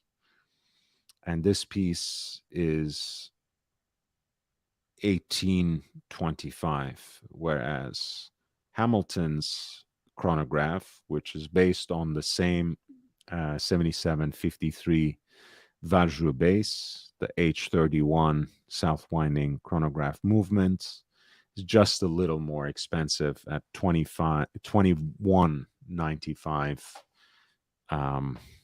which is, at the $300 premium. I think this is a slightly more handsome watch, but that's a very subjective opinion. Feel free to share yours. I think this 42 probably were smaller than the 42 of the Tissot PRX chronograph. So probably more universally wearable on this. And this piece also has a 10 bar water resistance, which is, I think,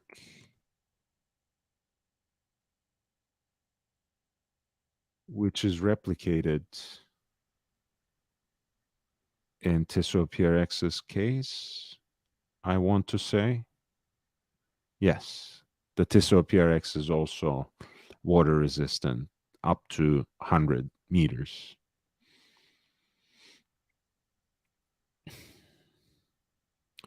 Of course, there's already a version of it that's available that is based on that black color scheme with the black tachometer bezel and on a matching stainless steel bracelet.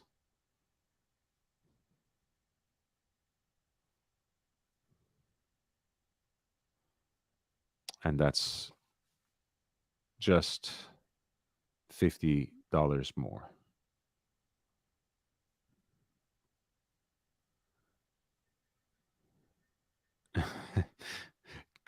Great way to put it. Thank you. Vanlex is always there for comic relief.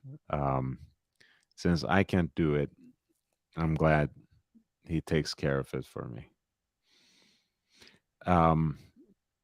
Hamilton, I think, also added a few time-only pieces to its lineup, as you can see here.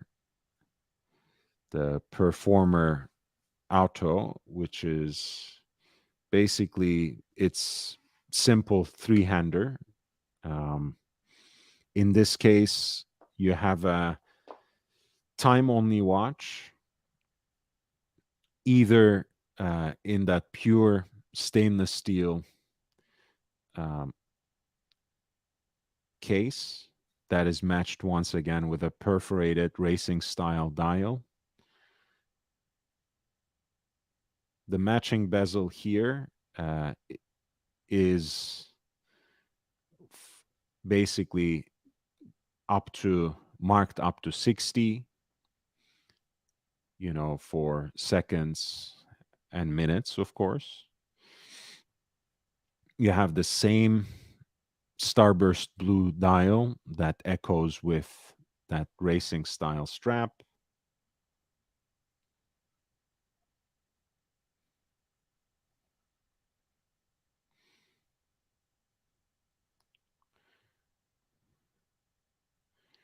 And the piece is at 38 millimeters, is powered by the Powermatic 80, basically, right? That's 80-hour power reserve, self-winding movement that provides a lot of the mechanical infrastructure of the Swatch Group range at this price point, right under $1,000, $995 in this case. The Jazzmaster Performer Auto, 38 millimeters with the blue starburst dial, matching navy blue perforated racing style strap, a stainless steel bezel, and then you have, for a little markup, $1,145. Kind of two-tone execution, three-hander again with a self-winding movement, 80 hours of power reserve, and a PVD coated pink gold case that has that nice contrast with the black bezel that serves as a minutes and seconds counter as well. And the black leather strap on which the watch is presented matches with that black bezel that contrasts with the PVD coated pink gold case. The off-white dial has also gilt dial fixtures that match with the tones of the case itself. This piece, once again, the two-tone execution with the PVD coated pink gold case, cream dial, and the black bezel is 1,145 for this 38 millimeter casual sporty piece. Still a nice wearable everyday watch. And the stainless steel version with the dark blue starburst dial presented on a perforated racing style navy band. The Jazzmaster Performer Auto is sold for $995 US dollars.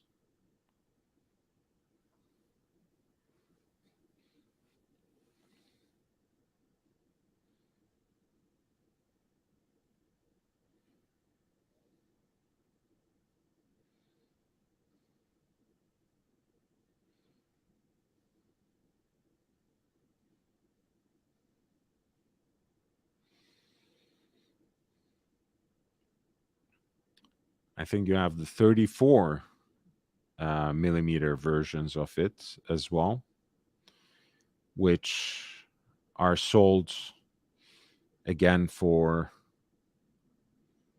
around the same price point.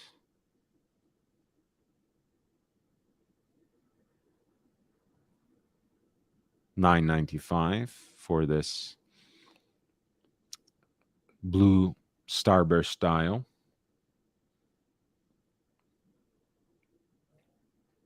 In black, on a matching stainless steel bracelet, it's 1,045 in this 34 millimeter case version. And in the two-tone, with a rose gold PVD coated bezel that sits on a stainless steel case and has a mother of pearl dial. That piece is 1,145, and it is actually presented on a satin beige strap.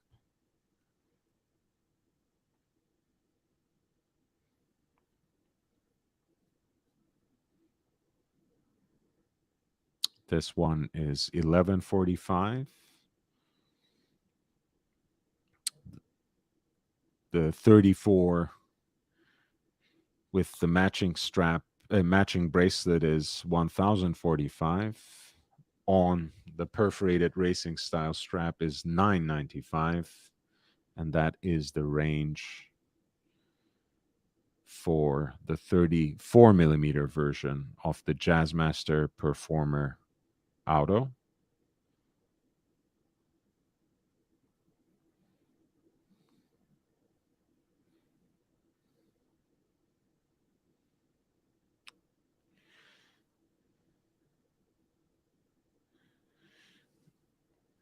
And I think all in all, these are all very cool additions. I wasn't really taken by Tissot PRX chronograph. So if I were to go with a chronograph within the Swatch Group at this price point, Hamilton Jazzmaster could be an option, but for me, the top choice in that segment is the Longines Big Eye Navigation. I know it's just a little bit more expensive, but I like a lot of things about this piece. I like that it is a column wheel chronograph.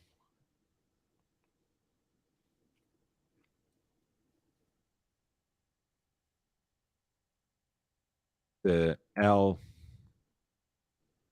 682 688.2 is a very comparable caliber to what we were just looking at, because it is based on an ETA movement, um,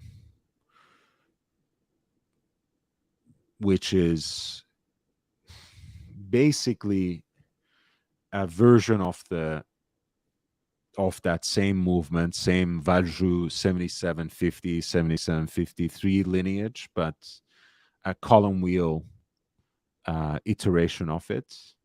I love the aesthetics of the watch, which really go with that aviation heritage. I like the Big Eye minutes totalizer at 3 o'clock. I like that it is 41 millimeters in this very masculine and assertive bead blasted case. It's a beautiful piece. And it has that presence, not only in terms of its aesthetics, but also its dimensions of a respectable mid-century pilot's chronograph aesthetic. And I think at $3,000 at retail, which you should certainly negotiate, you should certainly ask for some sort of discount.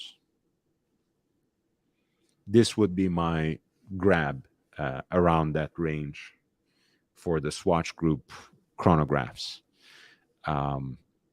Everyone knows the Moonwatch, right? I'm not taking that into the equation. I think that's a no-brainer in a way. I don't need to, recommend the Moonwatch to anyone. People know that it exists. People know why it's important, historically speaking, horologically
Okay.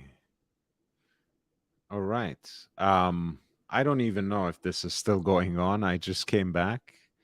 Um, I hope you are still with me, at least some of you. Thank you for your patience. Um, I know Elvis had a pretty interesting Hamilton Ventura. No, that was a very cool piece. I was saying um, earlier that if I were to get um, a chronograph from Swatch Group rather than going for the new Hamilton Jazzmaster, which looks decent enough, or the Panda dial take on the Tissot PRX chronograph, I would rather shoot for the Longines Navigation Big Eye. Again, as much, um, there's much to recommend, of course, the Omega Moonwatch. I don't need to add my voice to the chorus. You all know why it's historically important. You know why it's horologically important. You know why you would prefer it with the Hesselite crystal and solid case back or in the sapphire sandwich version. The story has been told already many times, but I think there's a sense where the Longines Navigation Big Eye kind of falls through the cracks, kind of flies under the radar, and somehow doesn't get the attention it deserves. I think the black dial standard version, with the big eye aesthetic and with the column wheel chronograph movement, provides a decent deal. And I'm sure your local authorized dealer can sweeten that deal a little more by giving you some sort of discount, because $3,000 now, after the recent price increases, is pushing it a little bit. But I do like the dimensions of this watch. I do like the aesthetic of this watch. I like how it looks, both in terms of what it represents on the dial, in alignment with that mid-century pilot's chronograph aesthetic, but also in terms of the bead blasted stainless steel case, that is 41 millimeter in diameter and less than 15 millimeters in thickness, 14.50. So that was the Hamilton Jazzmaster and the Longines as well.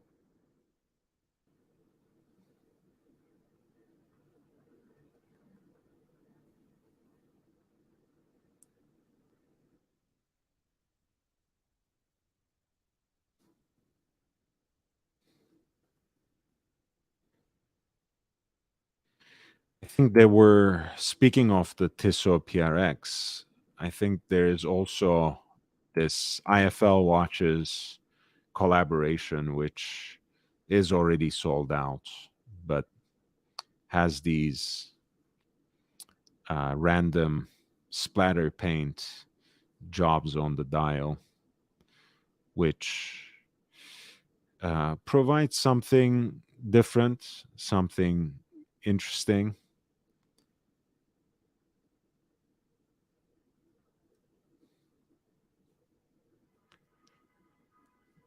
I think I can't blame them for the options. The waffle dial sometimes can seem generic, especially in this genre of the watch. It might get too close for comfort in terms of how it basically interpolates the Petite Tapisserie pattern on the original Royal Oak dial. So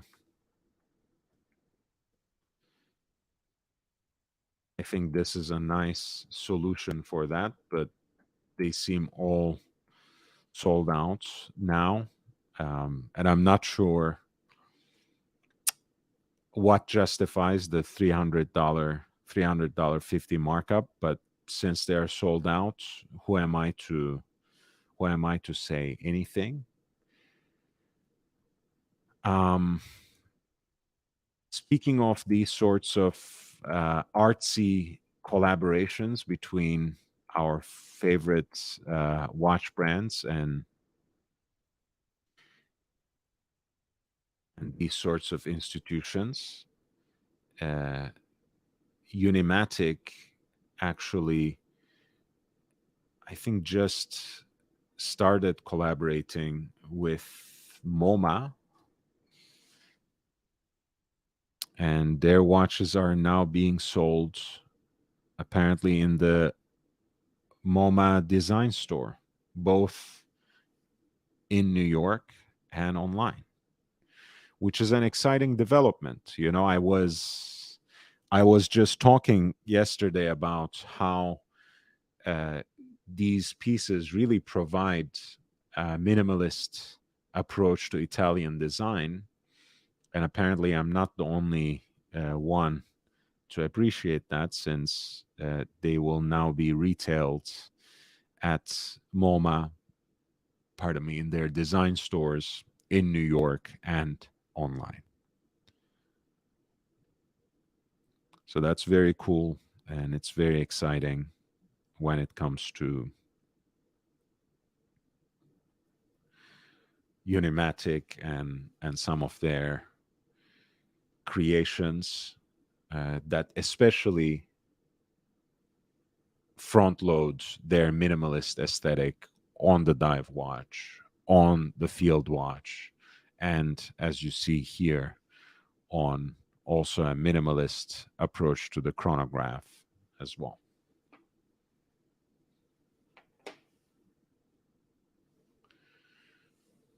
So we talked about the new set of 4 of 34 millimeter watches from Chrono Tokyo, which are being released in a little more than 9 days now in those 4 dial variants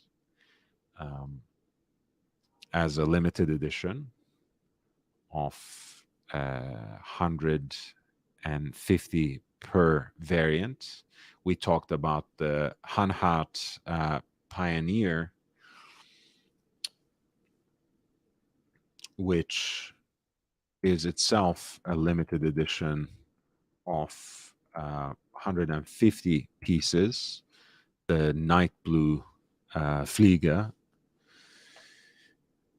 And that was a beautiful night blue dial against PVD coated, black PVD coated stainless steel case with red accents on the bezel and on the end stitches of that color matched leather strap as well. We talked a little bit about Hamilton's new entries into their Jazzmaster line in the same way that we talked about yesterday about Tissot's entries into the PRX line. And we added just a tiny side note to Unimatic's collaboration with the MoMA design store. And finally, we have a release by Timex, which is an addition into their Marlin series.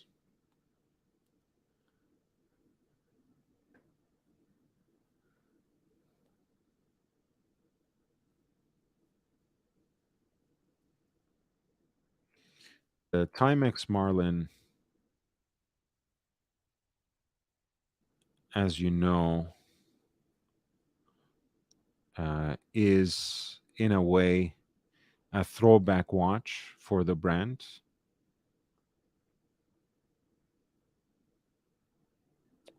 Where are we?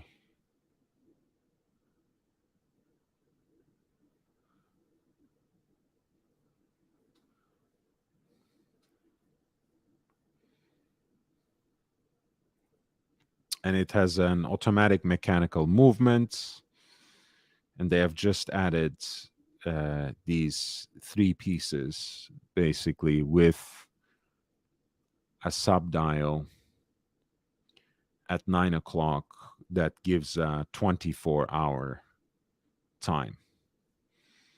There's one on a brown calfskin strap with contrast stitching. The brushed grain silver dial, I think, fits beautifully with the stainless steel case. Railroad track for minutes and seconds, and blue hands for hours, minutes, and seconds. The 24-hour indicator is distinguished in red, and there is also a date window that doesn't interrupt, that doesn't cut out the number 3 at 3 o'clock.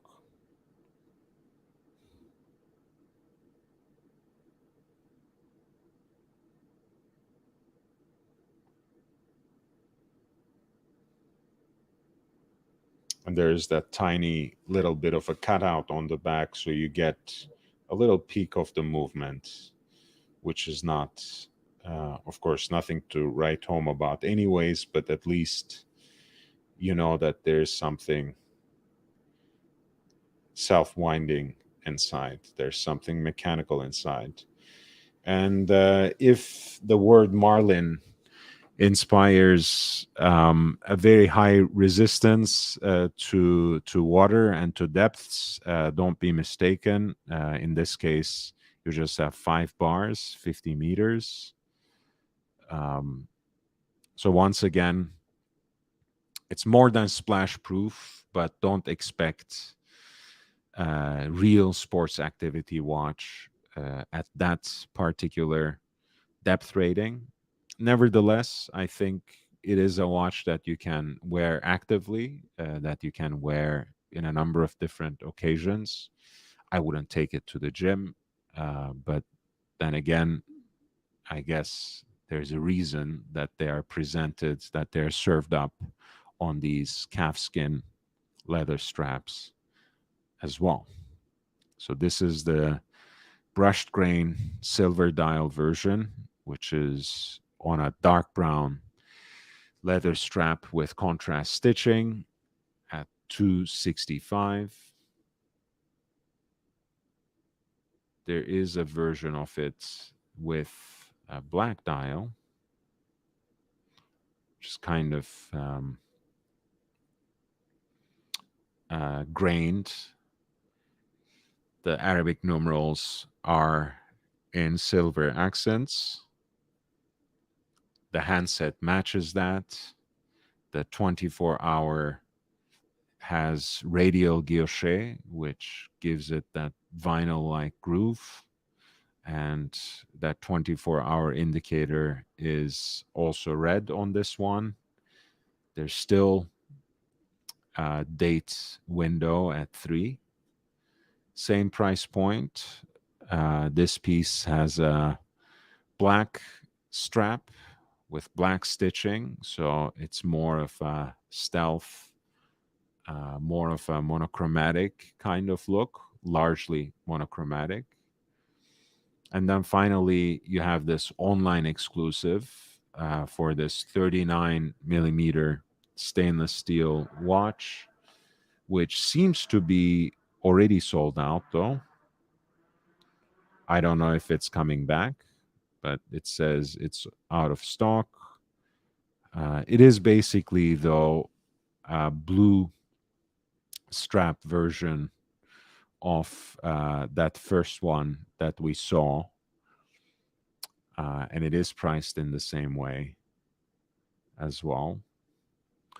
And the first purchase gets 15% off already. So there's that too, if you're actually interested in purchasing a Timex Marlin from their website.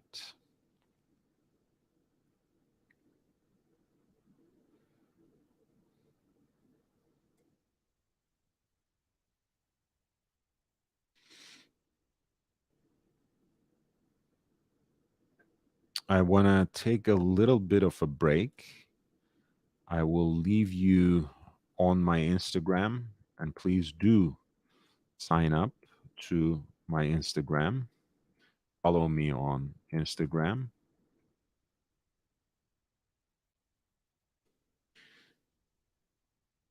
I've just posted today this cool pic of Liam Gallagher, the Oasis vocalist and famous Manchester City fan, along with his brother. And his brother says about Liam's Rolex, Liam got a Rolex, I got a Rolls Royce, which is brilliant because I can't drive and Liam can't tell the time. So that's Liam Gallagher from Oasis fame.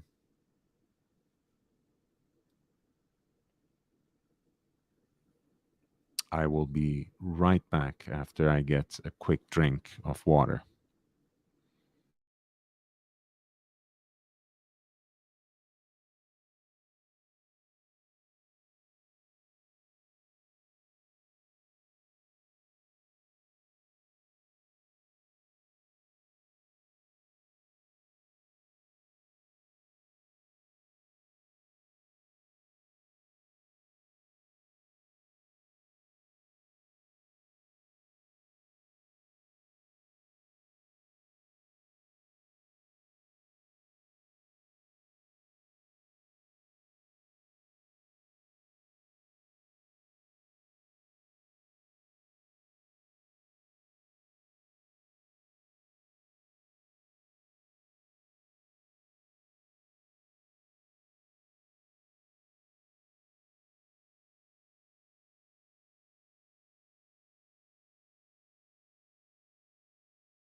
Okay, I'm back. We have a little more time today. I haven't decided if I'm gonna go for the full Monty, the full 4 hours, but I think I'm gonna stay maybe a little longer. Um, I think I want to go through those Gégé de Coutre videos again, or rather start earnestly discussing them. By the way, they have expanded this particular collection. What is that? This particular collection of crap. They had a few different colors, and they had practically sold out last summer, which is when they had introduced them, or maybe it was in 2021. And these are largely canvas, but they have leather accents. I have one in blue that gives the piece a very sporty look, and they're styled in the same way those Casa Fagliano polo boots. straps are. So I really like that. If you have a reverso, I think this is a very good selection. From options that could match the dial color of your reverso to others that have something more neutral to them. I think they run the gamut of 5 colors for now. Mostly, again, playing with the current dial colors of the Tribute to 1931 collection. And these two in beige and gray to give some sort of contrast. Kind of like them all.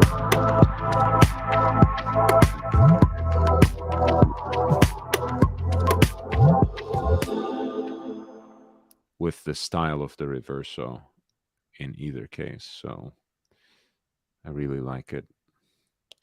But our main purpose was to take a closer look on this in the making series that Gégé Lecoutre just introduced. We were talking about how I don't know what's going on with this website. It's like a haunted house. Everywhere I go and on the website, some noise pops up, but I think we'll be fine after this. We were just talking about how there are these distinguished brands that have a sense of continuity, tradition, and legacy in watchmaking. And yesterday, towards the end of the show, pardon me, I was trying to explain how Gégé Lecoutre has all of that and so much more. And they have been making certain moves in the last couple of years, at least, in the last few years, I should say, in trying to lure more collectors into the brand and encourage those clients they already had, those enthusiasts that they already have on their side as collectors, to look beyond that very charming rectangular case. And the collectible programs that they just introduced, which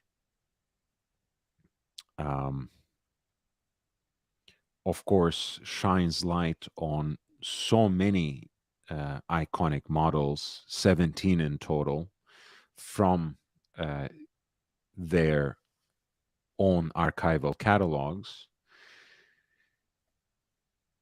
is a particular step in that direction, right? How can we highlight JLC's capabilities, capacities that go into the art and craft of watchmaking, and that certainly can tackle so much more than just that iconic rectangular design that had its origin in the sport of polo and in a colonial context, and somehow that became one of the most elegant and recognizable and most urbane dress watches of today. So yesterday, at the end of the show, we watched the process of restoration, especially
I'm so sorry, everyone.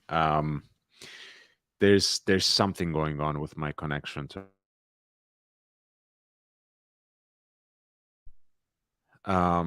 Let's try to go a little while longer, and let's try to watch that video again. That's dedicated to the restoration of that triple calendar. And if not, I'll have to pick up the thread of this discussion tomorrow.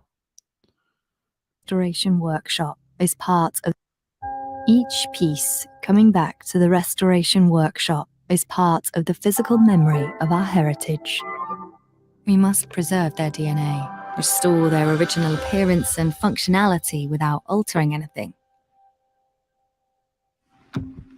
We are only 9 in the workshop, each with different backgrounds, but the best school for restoration is the passion for vintage watches. This is very cool. I was saying yesterday that I appreciate that they followed through the entire process, which really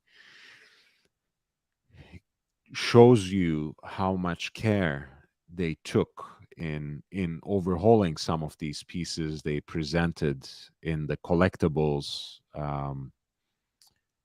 initial curation. I had simply assumed that they had the ability to source the best examples, and that's the interventions they had made were absolutely minimal. Whereas, at least the way this particular story is told, gives you a very different angle, where without, in either case, disturbing or tampering with the originality, the authenticity of the watch, she will go through all the hoops, all the steps of getting it back to a very fresh state, very fresh condition. We must have a lot of curiosity, patience, do a lot of research to understand how the movements were imagined in the past. We are like doctors. We examine the timepiece, establishing a diagnosis of the care to be provided.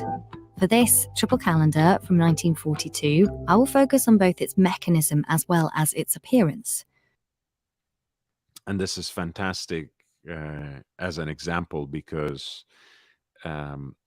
these triple calendars, this triple date complication at the time was quite emblematic of Jaeger-LeCoultre as a manufacturer. These were watches that they very popularly made under their own name, with those distinctive, very stylized teardrop lug cases in very conservative proportions.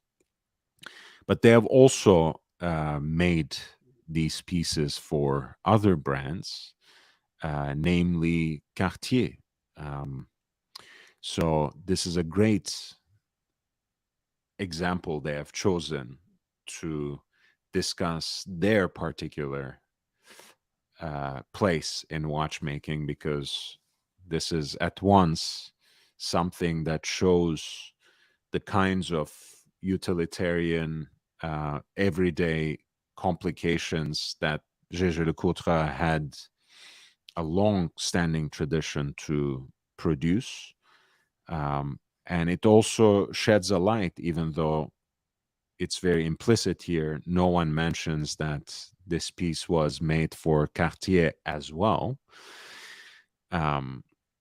It's also a great way to think about how Jaeger-LeCoultre, even if it wasn't under its own name, was still behind many important watches and developments of the 20th century in Swiss watchmaking. An historical aesthetic. I check if it is paired, meaning if the serial number of the movement corresponds to the case. This is mandatory to establish the archive extract. To do this, we gently disassemble the case with respect. Often, I like to imagine all that this watch has been through. It's fascinating to know that it's coming back to where it was born after so many years. That is also very fascinating, right? That again, when you have manufacture, when you have a watchmaking facility that has been active for 190 years, you are really sitting on a lot of heritage. You are really sitting on a very valuable archive, especially if it's kept in this meticulous manner. Start by taking the parts of the movement one by one and cleaning them. If they're too damaged, like this escape wheel, I'll take back old components that we have carefully preserved in our archives. And if we don't have any in stock, that's really amazing that they would have still spare parts for a watch that they produced in the middle of the Second World War. Of all people, by the way, it was Pablo Picasso who wore one of these elegant triple calendars of Jaeger-LeCoultre. I'll make them myself. Since 1833, we've kept the original drawings and tools in order to reproduce the smallest component identically. The decorations also entirely done by hand. On the bridges, I redo the Côte de Genève. This consists of slightly removing the material in order to reduce the surface scratches and restore the original shine. The same goes for the screws. I take them back one by one and polish them before moving on to the final step. Again, obviously disassembling and cleaning the parts of the movements is part and parcel of taking care of servicing, of restoring a watch. But I wasn't expecting, for example, them to basically refresh minimally the finish of the movement as well. In some way, refinishing the movement, really. The fine adjustments of the movements on several positions, and we repeat the operation once the piece is finished. I can now take the dial. Particular care is given to the indexes in order to revive their original shine. We control every gesture. The slightest excess pressure would cause irreversible damage. That's very fascinating. Again, I really was thinking that they would have simply sourced very clean examples rather than taking this sort of care and this kind of attention to restore, to refresh, to revive the finish on the dial, even the index markers, kind of kindly repolishing them again. The hands also remain original. They reflect the beauty of its face that has stood the test of time. We give them a light shine. Or, as on this other model of the 19th century, we sometimes blue them again. I remove the oxidation. The hands return to their original color. Again, I'm not a pocket watch guy, but the way that piece appeared, it just looks mind-blowing, really. Steel grey. Then I heat them over a flame. In contact with heat, the steel changes color and becomes blue again. There is not really a fixed duration. It is experience that tells us how many seconds to hold, what temperature to reach in order to obtain a sapphire blue. The plexiglass gets a makeover. I start by removing the visible scratches. I can polish the entire plexiglass to make it completely transparent again.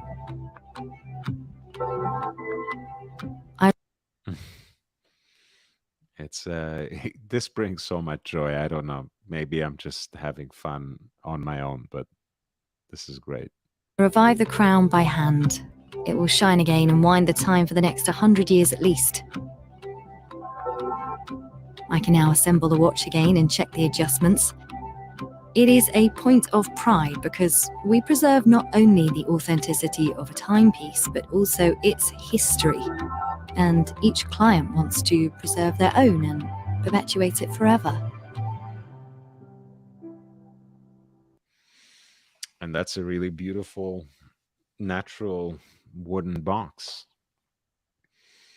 I like the fact that, obviously, a watchmaker removes the strap before she or he would start working on a watch. But I like that approach that really draws the focus on the watch solely, both in terms of its authentic case and mechanism in this process of restoration. I like the fact it came within the case just as the watch head, and it's going back in that case just as the watch head too, because everything else is just the spice of it, right? It's just an additional element, an element of style, very important, not to forget about it, but it kind of is emblematic of JLC's no nonsense attitude.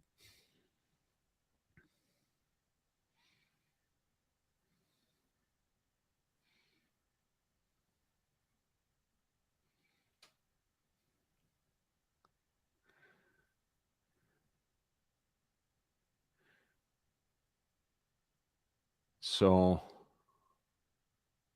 shall we go? What do you think? Shall we go through some of these steps? There's still the poll. Which Seiko 5 Rowing Blazers watch should I give away next? I said either the blue, which is like mine, right here, or the black one with the nautical flags. Let me know in the poll. Let me know in the chat. And hit the like button while you're at it. It does help. It does increase that tiny bit of exposure. That video you just watched was part of this new series that Gégé Lecoutre introduced called In the Making, highlighting 180 crafts that they exemplify, that they practice in their 190-year-old manufacture. And that was specifically focused on the process of restoration. They already uploaded 8 videos. I think they are going to basically have 180 in total. But so far, the steps for design, production, finishing, and ornamentation are uploaded and displayed. And if you guys would like to continue tonight, I think we can go through with a few pieces. Or if you have just a couple of questions, maybe for the next 10 minutes or so, I can end at 3. I can end at 3 hours, 11 p.m. my time. And I will see you tomorrow at any rate. And we can continue then. In either case, thank you so much for your support. Thank you so much for your presence in the chat. I really, really appreciate that you all turned up.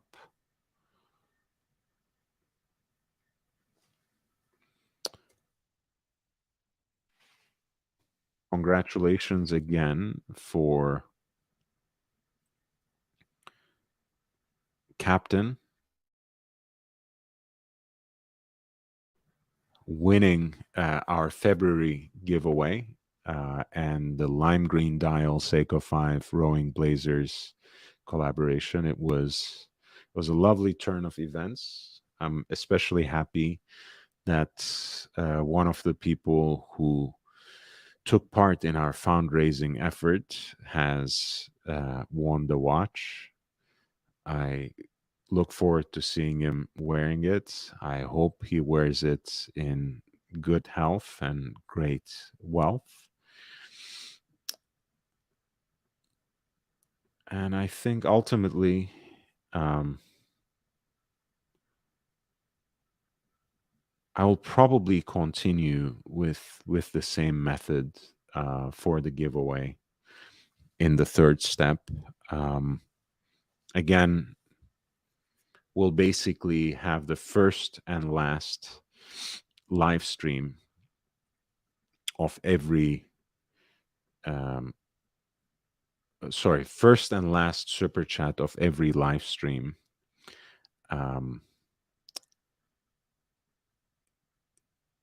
entered into the giveaway for the month of March, and then we'll use the Google random number generator again to draw the lucky winner. I want to thank all of you for being part of the discussion today. I want to thank especially Ali Reza, Ari G, JJ's Watch Hangout, and JL from earlier for their super chats, for their generous contributions to the channel. If you are taking off at this point in time, please hit the like button. That really helps. I'll be back tomorrow with more watch talk. In the meantime, if you want to support my work, you already know that the links are included in the video description. They are also now pinned in the chat. I have just added new services and new tiers to my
Yeah, I think it's a good time to end here.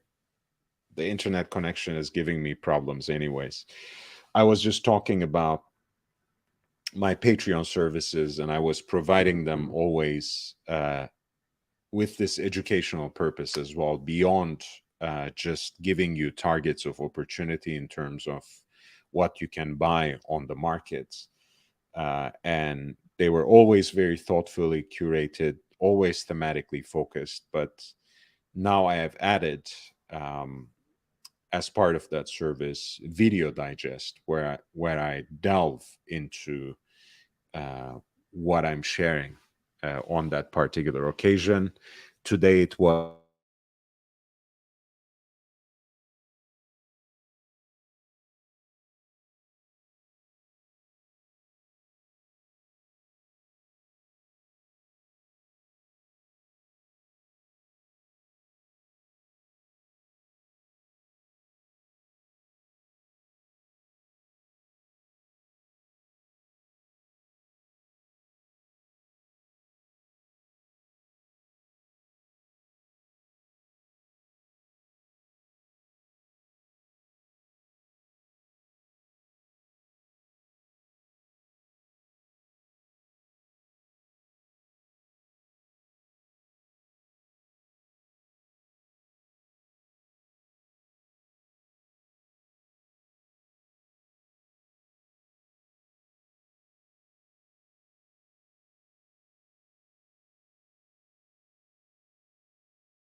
okay. I won't push my luck.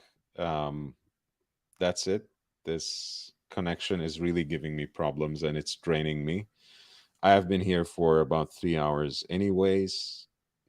We um, we have drawn our winner thanks to the Google number generator. We talked watches. We'll delve into those JLC manufacturer move videos a little more intimately, a little more deeply over the next days and weeks. I'd like to see you again soon.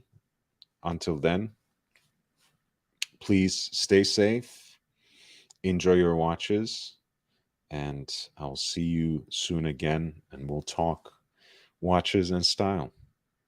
Take care until then.